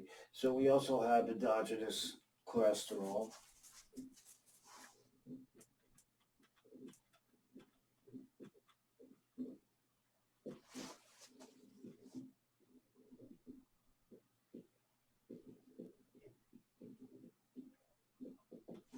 For example, cholesterol, a major organ of cholesterol synthesis would be the liver. Another major organ, of course, would be the adrenal glands, the adrenal cortex, and some other cells, but that's the major. The liver is the primary organ that can make cholesterol. So that would be endogenous.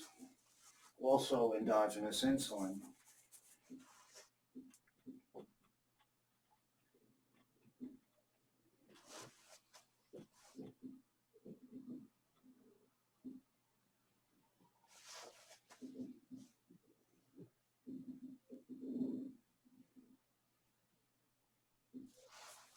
The beta cells of the pancreas.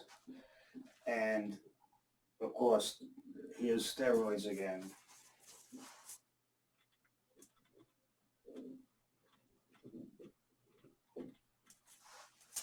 And the with steroids, I had it up here mistakenly. I have to relocate it down here. Steroids, for example, produced by the adrenal glands in the body.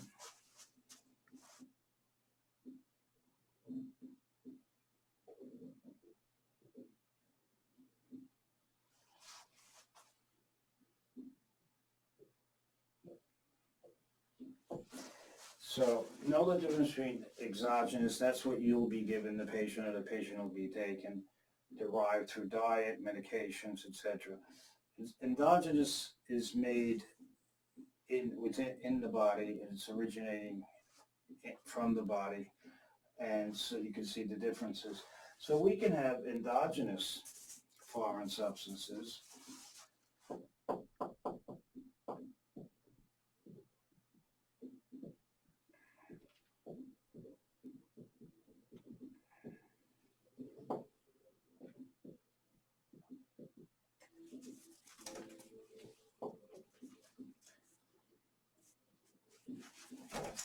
And just like we have exogenous foreign bodies, you could have endogenous. That means they originate within the body and they act as a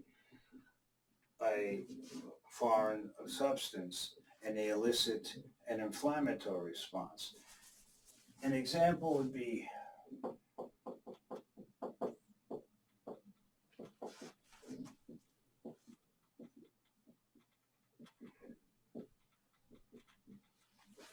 uric acid crystals, and which plays a role in a condition, for example, gouty arthritis, a condition called gout. And another big one that you've heard of is cholesterol crystals.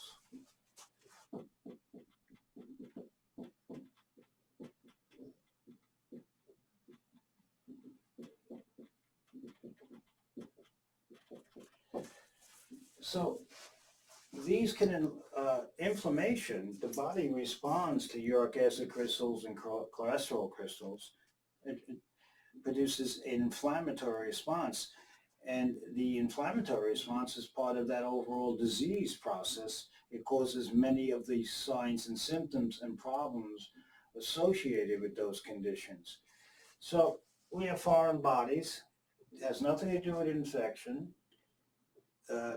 They are foreign to the body. Exogenous foreign bodies such as glass, splinters, dirt, gravel, rocks, nails, and so. And then endogenous foreign bodies, which is often forgot about, such as uric acid crystals, when uric acid crystallizes, and the formation of cholesterol crystals. So you got a good review of exogenous. Let's continue quickly with this. So I'm going to erase this.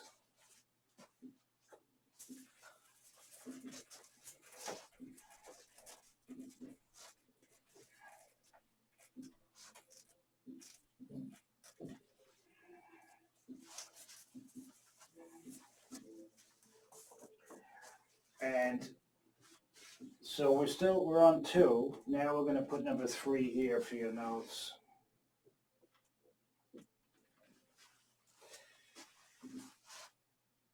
So once again, these are endogenous versus exogenous foreign bodies.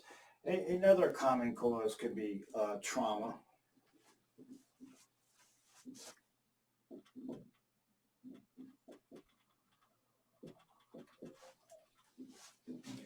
And various levels of trauma. Mild trauma, you twist your wrist or your knee, your ankle, and then of course trauma associated with broken bones. There's blood trauma. So there's various levels of trauma.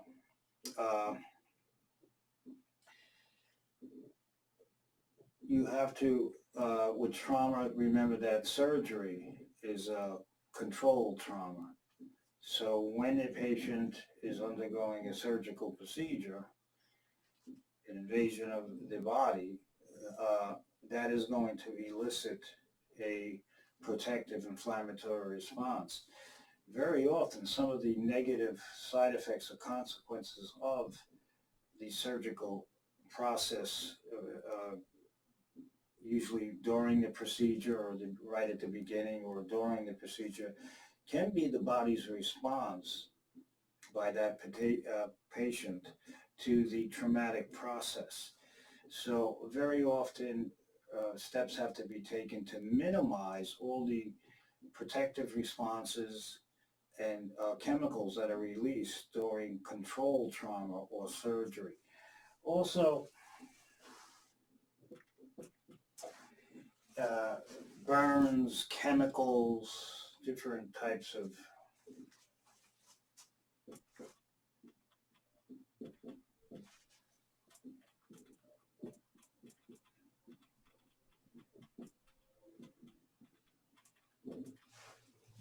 trauma can, it's trauma, bee stings, which elicit an inflammatory response.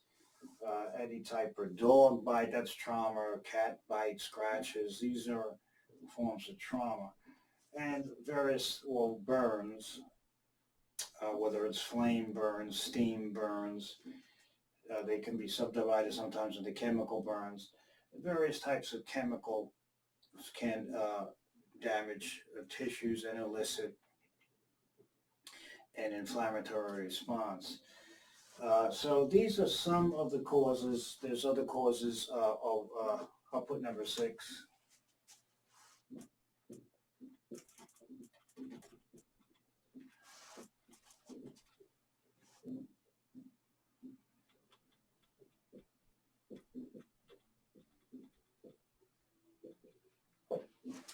Necrotic cells in tissues, dead tissue, no matter what the cause, is going to elicit an inflammatory response. Part of the inflammatory response is to remove necrotic tissues and initiate the repair process. So necrotic and dead cells can cause inflammation, and they could also then, necrotic tissue can also serve as a site for infections, because certain types of bacteria will thrive on dead tissue, even if it's localized in one part of the body. So dead and necrotic tissue, or necrotic tissue, has to be removed, because it's not only going to be a constant source of inflammation, but it then can be a source of an infection, a bacterial infection, for example. There's other causes, immune diseases, in which autoimmune diseases are part of that, are associated with inflammation. We're not going to cover that now. The point is, inflammation, acute inflammation, is a protective response. There are many different types of noxious, harmful stimuli that can lead to it. A very common cause of inflammation, of course, is microbial invasion with toxin production. But as we can see, foreign bodies, trauma, burns, chemicals, necrotic cells and tissues can also contribute to the inflammatory process. The immune system also inappropriately can, for example, allergies, autoimmune diseases, can initiate a inflammatory response. But we'll discuss that towards the end of the semester. So this is the noxious stimuli that I refer to. Noxious means harmful. Remember, innocuous.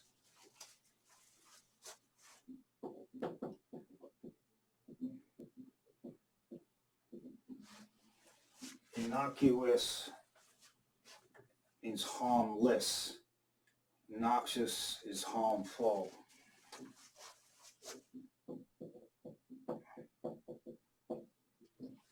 So a noxious stimulus is something harmful. An innocuous stimulus is harmless. Okay, some of you might have been heard years ago, they used the term when you were inoculated for example, smallpox. So inoculate also means to place, and so when you were inoculated with the smallpox vaccine, that was the term. So innocuous just means, once again, harmless. It's not going to harm you.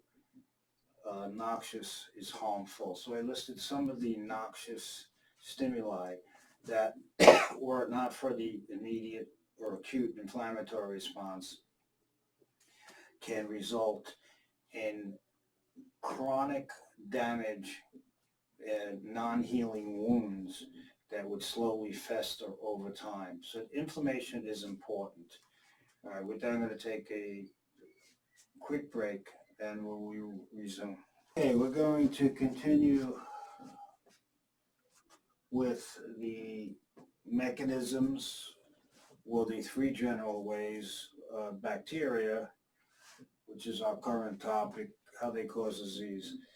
Direct tissue invasion with associated inflammation. The second is toxin production. The third was immune mediated, which is usually delayed, and that's once again the immune system responding to the infectious agent, and it is the immune system response which is culpable or responsible for causing the cell and tissue damage. So these are some of the causes for inflammation. It's also, when we talk about foreign bodies, it's also important that you remember that any type of prosthetic device can, I'm going to erase this.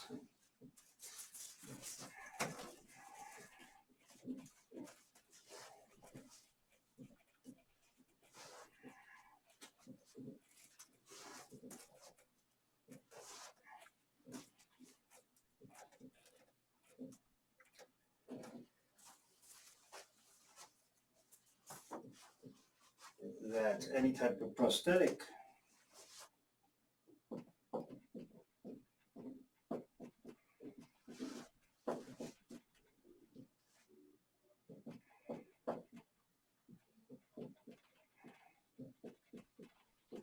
implants,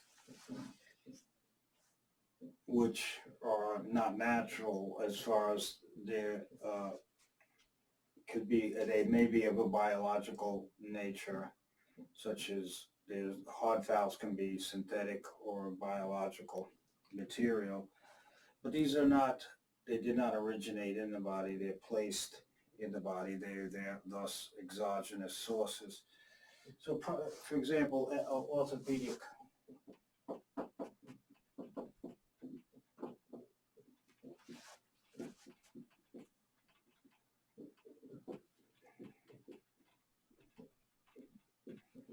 devices, joints, prosthetic joints, pins, rods, they can eventually result in an inflammatory response, because you could have material breakdown and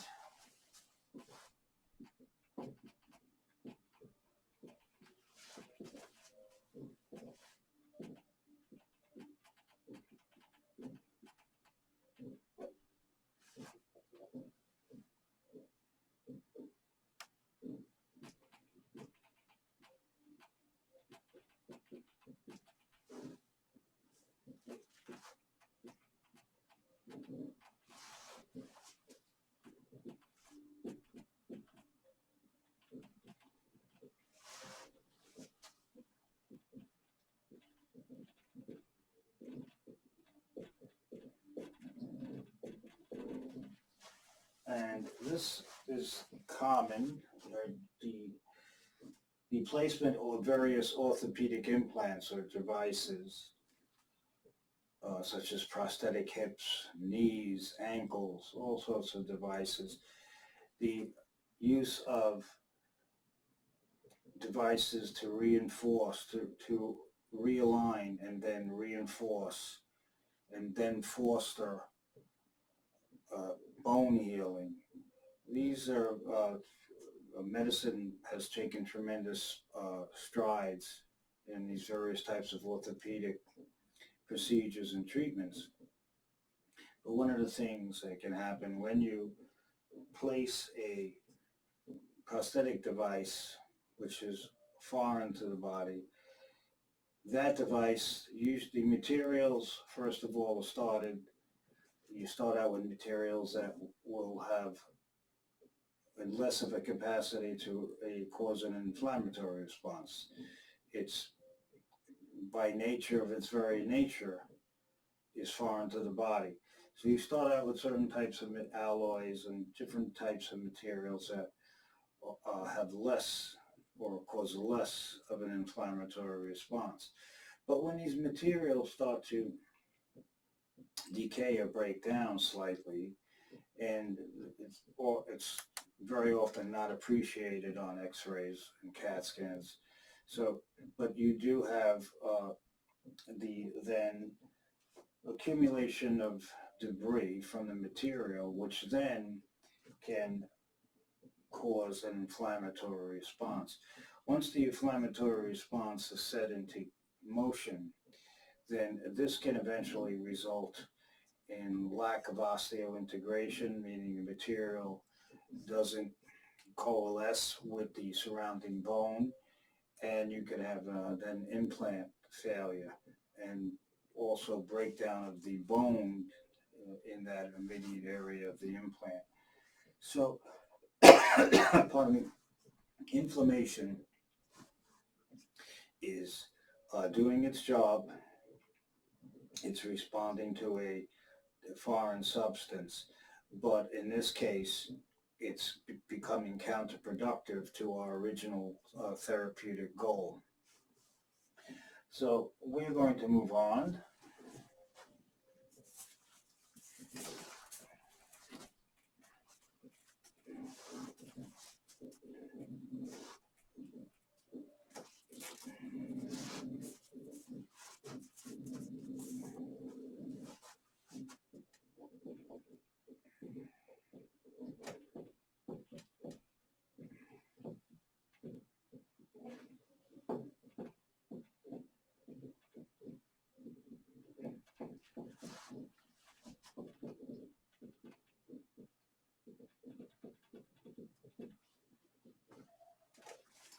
So we're just going to do, and this will likewise undoubtedly be covered in your med-surg courses. These are the signs and symptoms of local inflammation that you'll see when a patient is, or even when you have a bee sting, a twisted ankle, a laceration. These are the local signs that will result from the inflammatory response. Of course, the first one is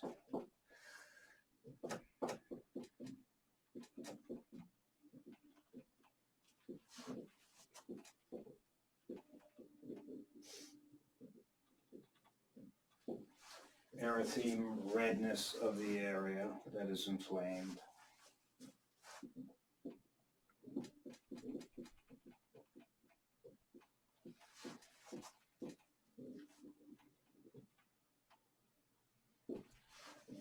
Swelling of the area, so edema, you'll see swelling.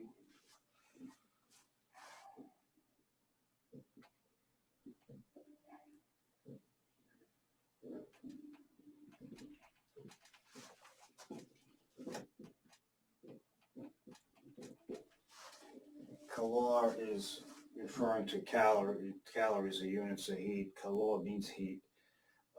It's warm. The area that is inflamed will be red, swollen, and warm.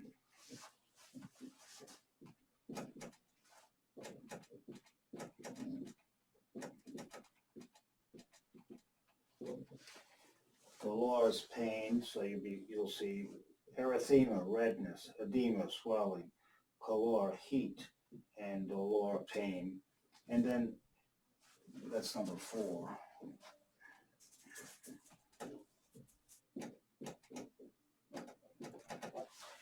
And of course, number 5, if the inflammation is severe enough and intense enough, it can also cause loss of function of that particular area.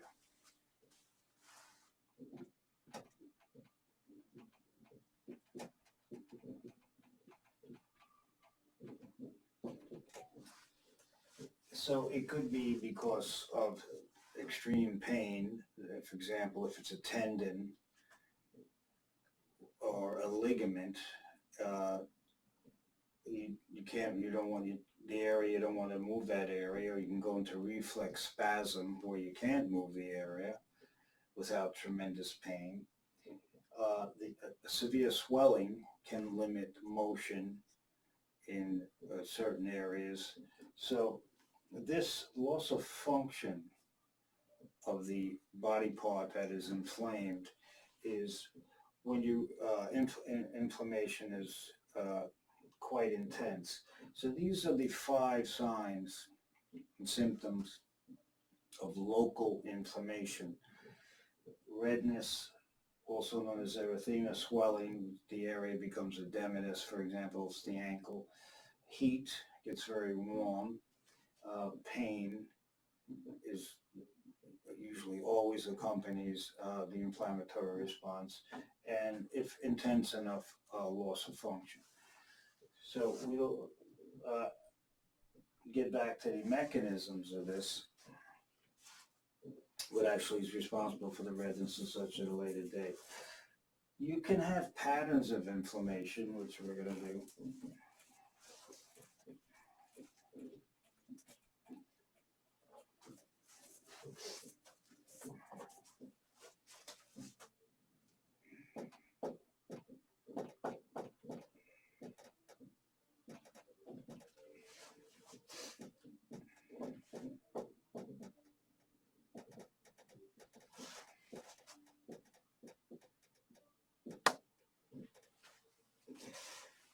So these are types. Chronic, so you could have inflammation that is, for example,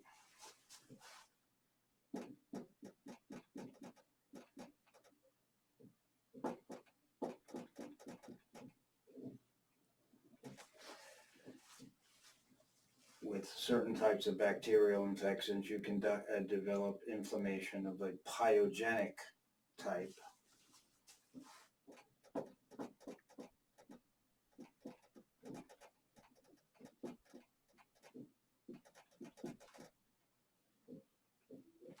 And when you have this type of inflammation, pyo means pus, py means pus. So this is pus producing.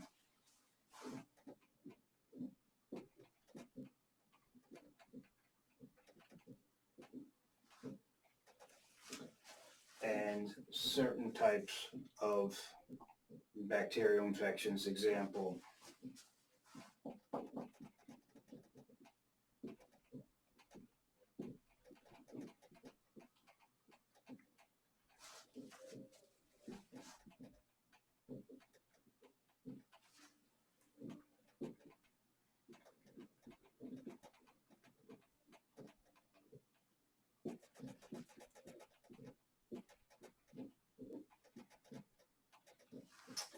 Staphylococcus aureus, Streptococcus pyogenes are bacteria, two different, one is staph, the other is strep. These are types of bacteria that result in the formation of pus. And pus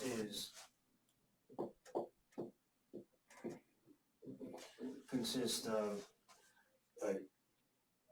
usually neutrophils, dead neutrophils,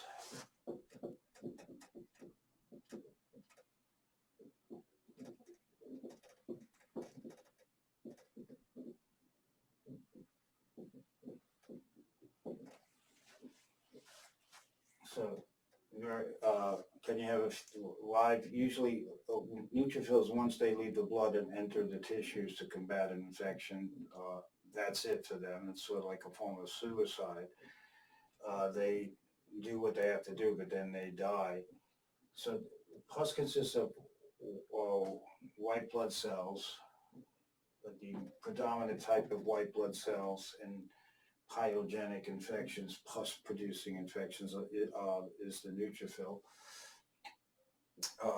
Another component of pus is dead cells.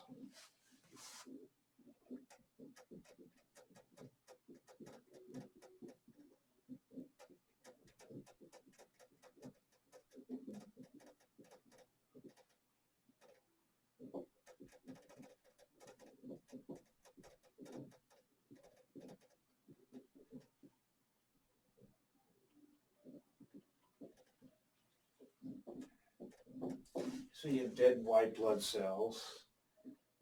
Dead cells, other tissue types of cells, are not just white blood cells. There are going to be other cells that are involved in that area that have become victims of the inflammatory response and the infectious response. Disease cellular debris, this is the breakdown when the cell is killed.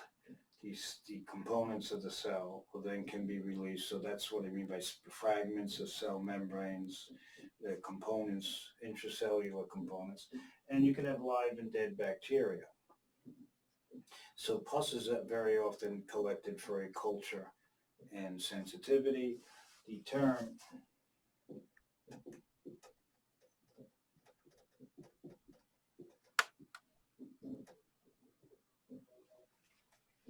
abscess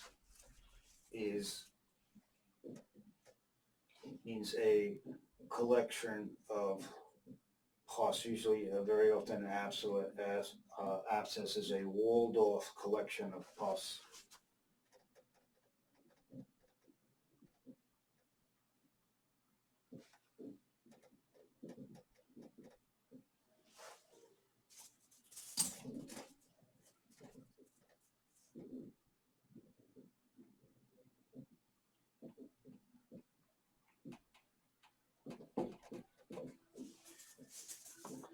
So pus is a type of exudative drainage. So an exudate is a type of inflammatory flume. It's edema.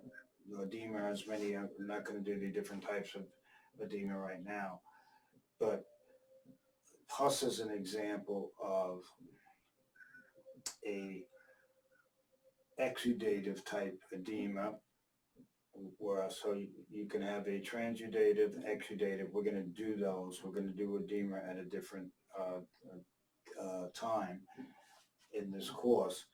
So when you're talking about an exudate, very often part of an exudative drainage, when they talk about that, it can be pus. And exudates are usually the result of inflammatory responses. So exudative edema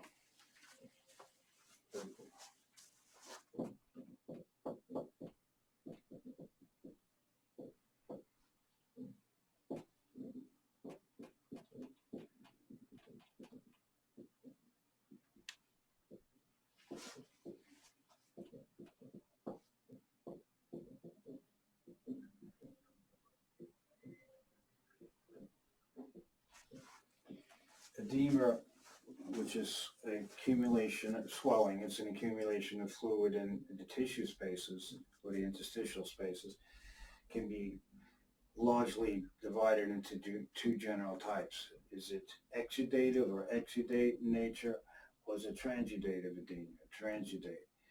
And this is based on the components, the nature of the fluid.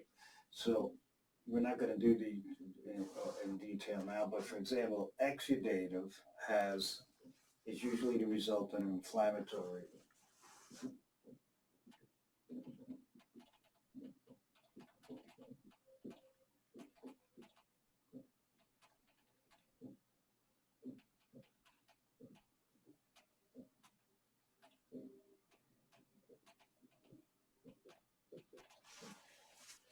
So it's the result of an inflammatory response. So the development of pus would be an exudative type edema. Transudate, for right now, just is not a result of inflammatory response.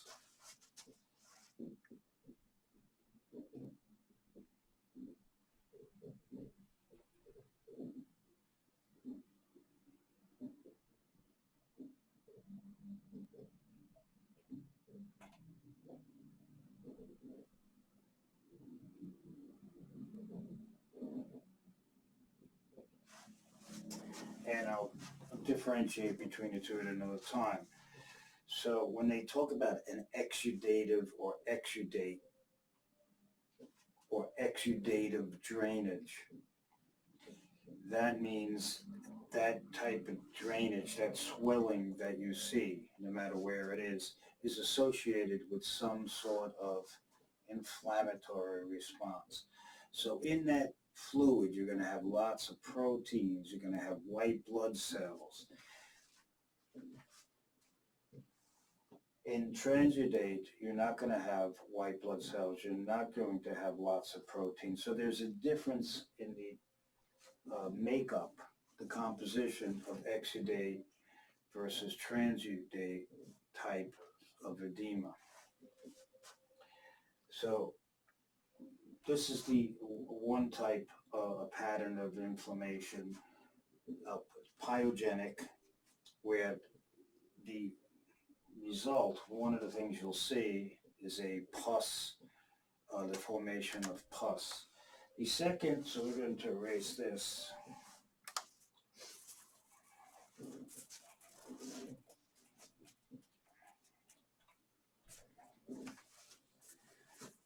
Example, so this is the result of acute inflammation, pyogenic type. Then I'm just going to give you an example. These are some examples or patterns of inflammation.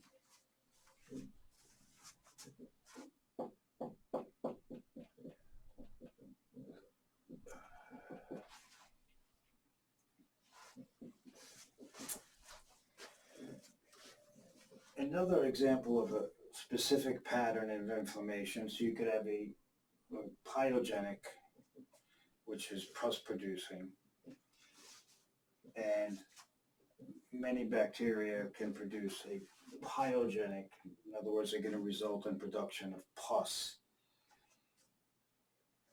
Another example of pattern inflammation is, I'm going to give you an example of chronic inflammation.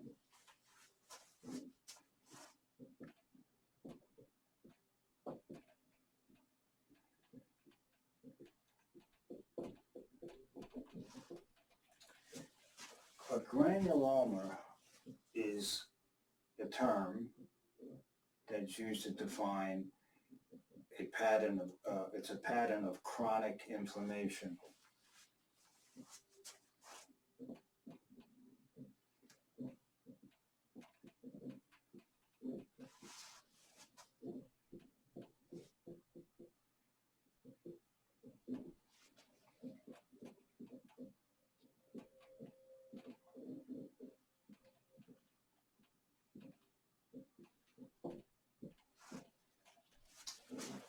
So chronic inflammation is never good.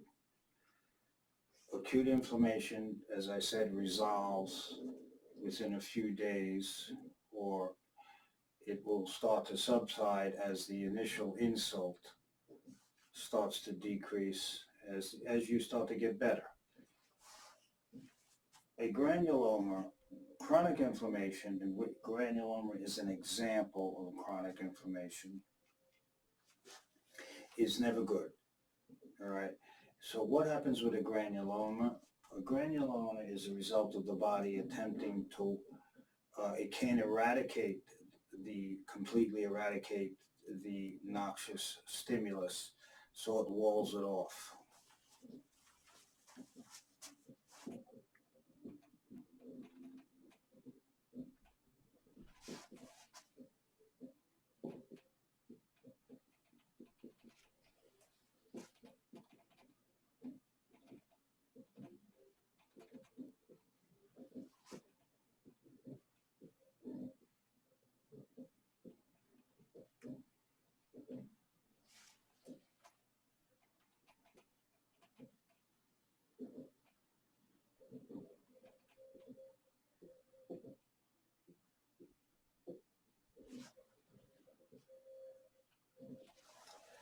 So what it will do is it'll contain whatever that substance is.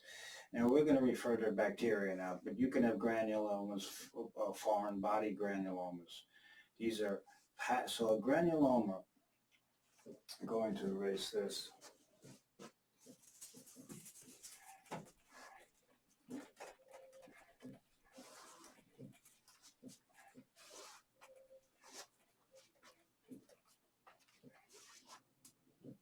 Has a distinctive pattern. When you look under the microscope, okay, and it has distinctive morphological macroscopic pattern, but distinctly under the microscope, you can see it has a certain pattern. So granulomas, another term for granuloma that is used, I'll get into a minute. So these are circular in shape. In other words, we're going to use tuberculosis.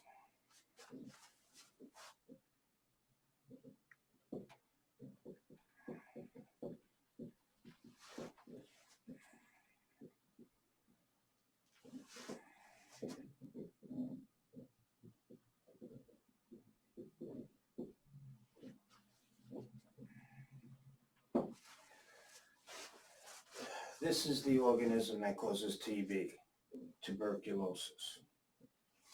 Now, one of the characteristics, you can see the word tuberc. Okay, so what happens, and I'll get to this in a minute. With a granuloma, we have the body's response to, you become infected with tuberculosis. You inhale the organisms and it enters your lung. So we have white blood cells. So here's tuberculosis, the X. And of course, we are going to have white blood cells, macrophages,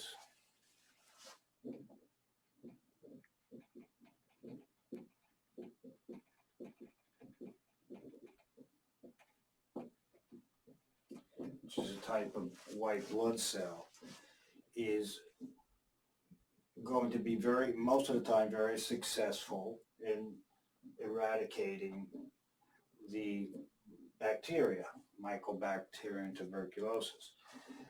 But often this organism, some of them are not completely killed, and what happens is, here's the macrophage.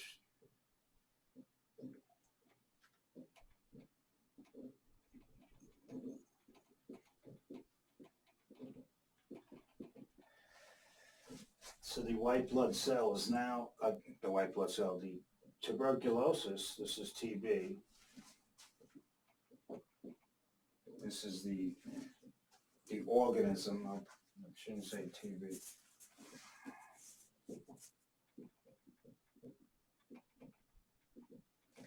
That's in the cell. Now the body hasn't got rid of it.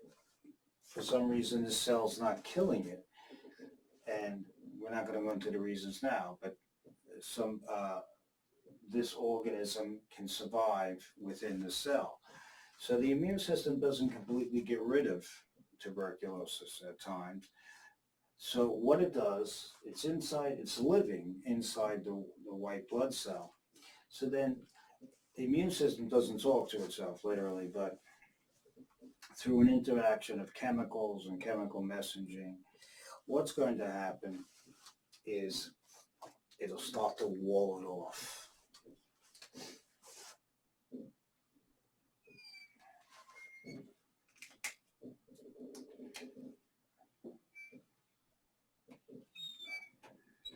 So it has a circular appearance under the microscope. So granulomas, when you look, which is a pattern of chronic inflammation, look circular under the microscope, and you can see these different rings represent white blood cells, fibrous tissue. These are all composed of different things. And what did they do? They formed, this whole thing is called a granuloma.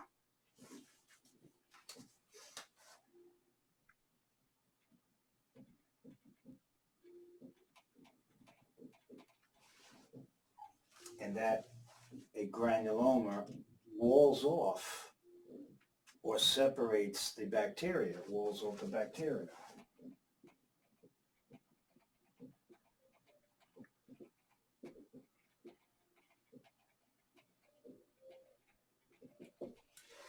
So the immune system is saying, it's not literally, but if I can't get rid of you completely, 100%, then whatever is left of you guys, gals, that are infecting the body and the cells, I'm going to wall you off so you can't infect the rest of the body. And it results in granuloma formation. And you can see the granuloma is round. Now,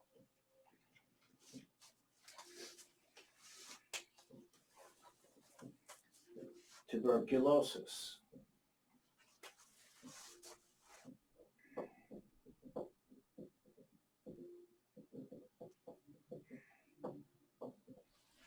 A tubercle, the term tubercle, which depending in the context in which you use it, it could be referring to a bone, or it could be referring to tubercles that are formed from tuberculosis, just means a small rounded process.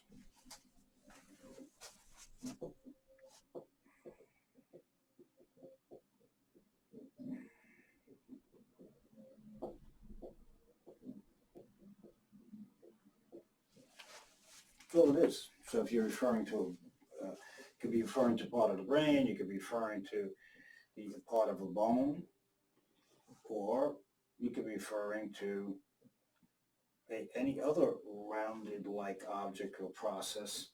So granulomas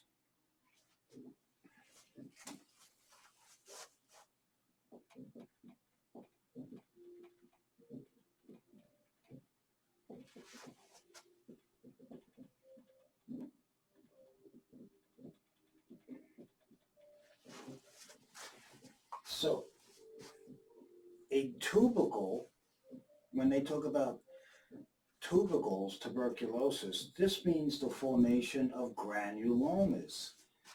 So on an X-ray, when this calcifies, you can see it on an X-ray. So it could be calcified granulomas, or they call them tubercles. So a tubercle, in the context of the condition tuberculosis caused by Mycobacterium tuberculosis, when the body walls this off, forms a granuloma, but it has another term.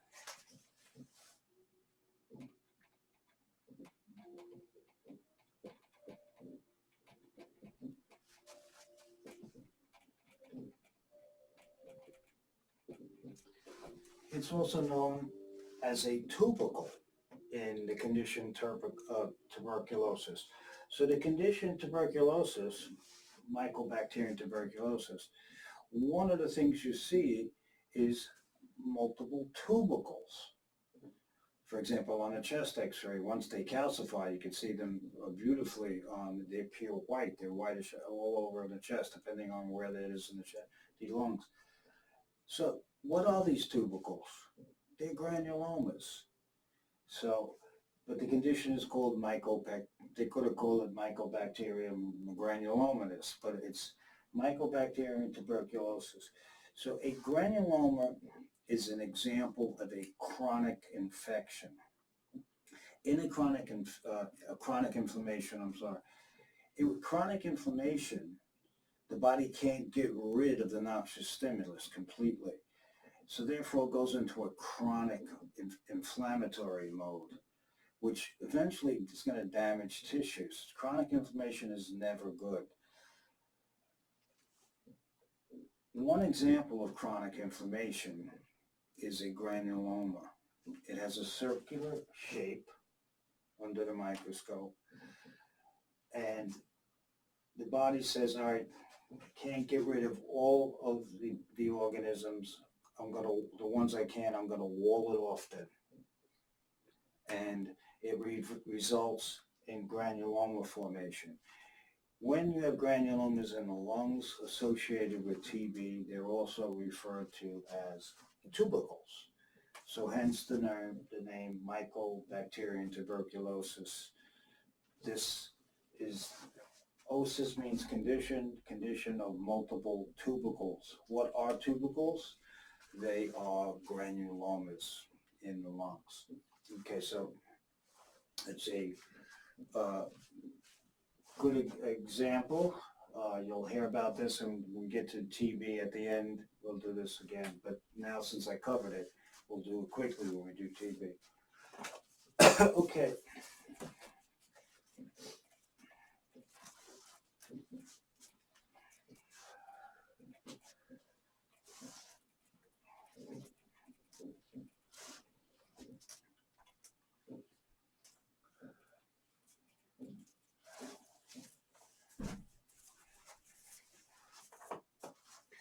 Okay, so we will do the second toxin production in the context of virulence factors, and the third immune-mediated when we get to Streptococcus pyogenes, and I'll explain how that causes rheumatic fever and or a post-streptococcal glomerulonephritis.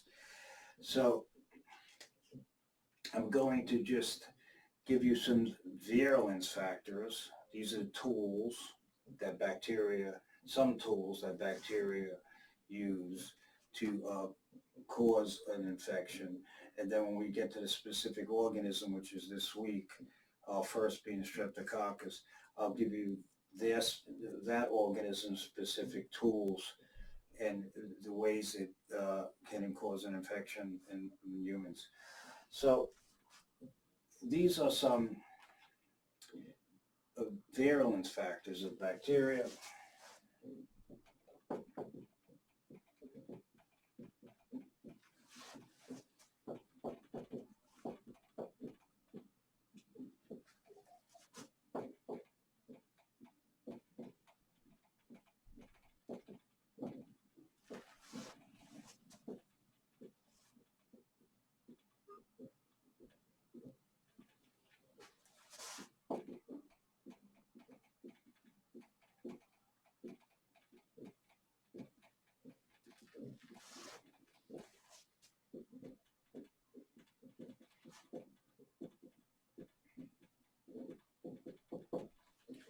So the virulence factors, these tools.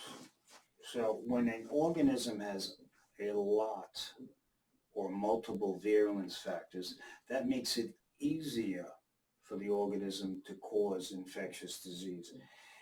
So it's a virulent, the more tools it has, the more virulent the organism is, and the more likelihood it's going to cause disease. You're going to get an infection. When an organism is less virulent, it's less likely to cause an infection. Could it still cause an infection? Of course it can, especially if you have an increase in number of organisms or if the patient's immunosuppressed.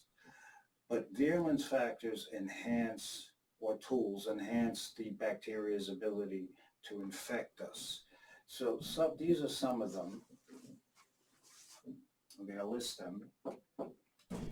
The first is the presence of a capsule.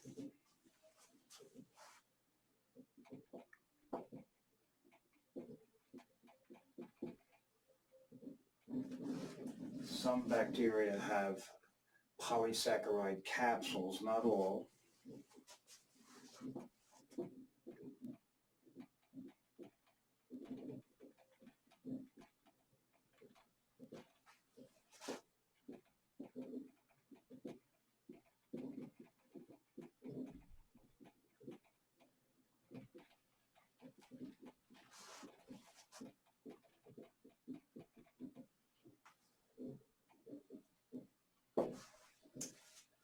And these capsules, remember we talked about the bacterial cell membrane?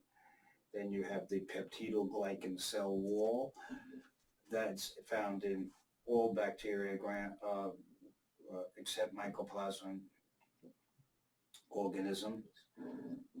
But some bacteria, the gram-negative bacteria, have another outer cell membrane.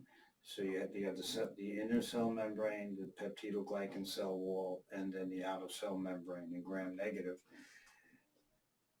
which we'll do again when we do toxins. Some bacteria even have outside of that a cell, a polysaccharide capsule. So these are made up of different sugars. This is important because what does this capsule do?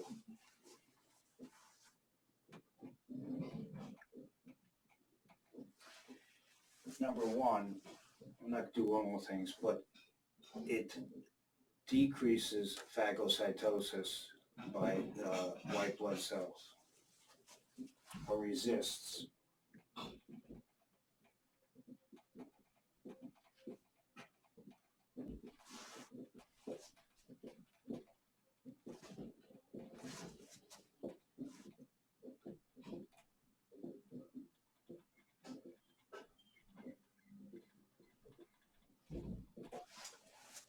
So the white blood cell can engulf the bacteria. And the reason for this is the bacteria, the polysaccharide capsule has a negative charge and around it, and the neutrophil has a negative charge, so they repel one another. So it makes it very difficult for the white blood cell to attack the bacteria.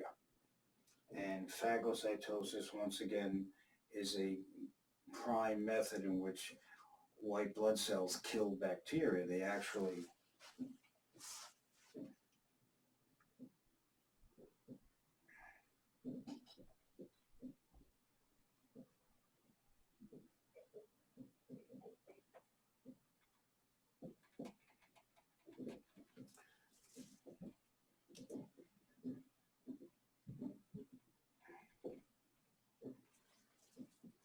so the white blood cell, for example, a neutrophil, is attracted to the bacteria.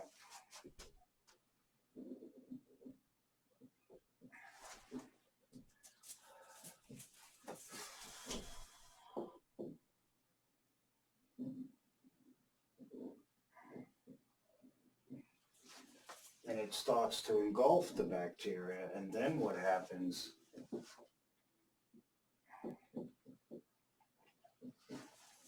The bacteria is now inside the white blood cell, and now the white blood cell secretes all sorts of chemicals and enzymes to destroy it.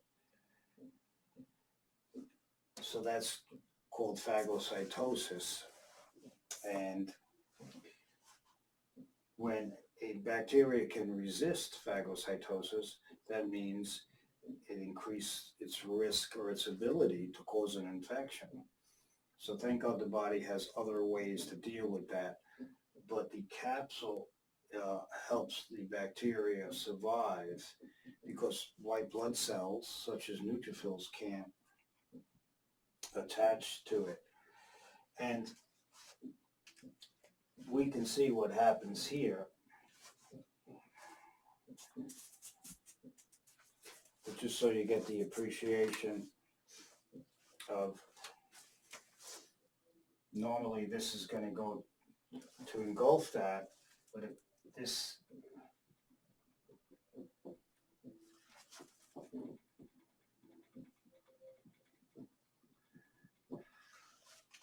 if the bacteria, which has a capsule around it, the capsule has a negative charge. There it is. And neutrophils have a negative charge. There it is. And so positives repel one another and negatives repel one another. So instead of them, the white blood cell going at the bacteria, they're repelled. It can't engulf the bacteria. So this is seen, this happens when you have certain bacteria such as Neisseria meningitidis, Streptococcus pneumoniae.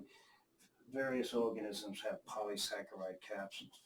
The next thing about the capsule, we're going to finish the capsule, and that's where we're going to include it, is the capsule can help the bacteria attach to our cells.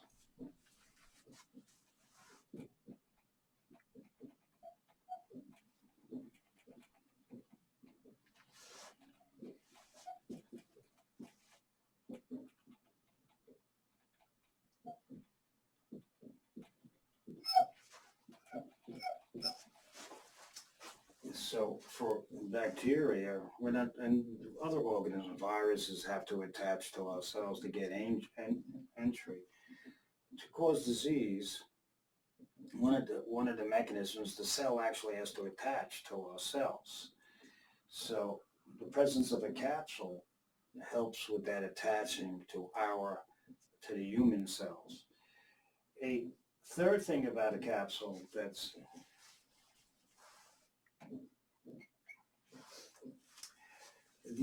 the presence of a capsule allows the development of different types of vaccines.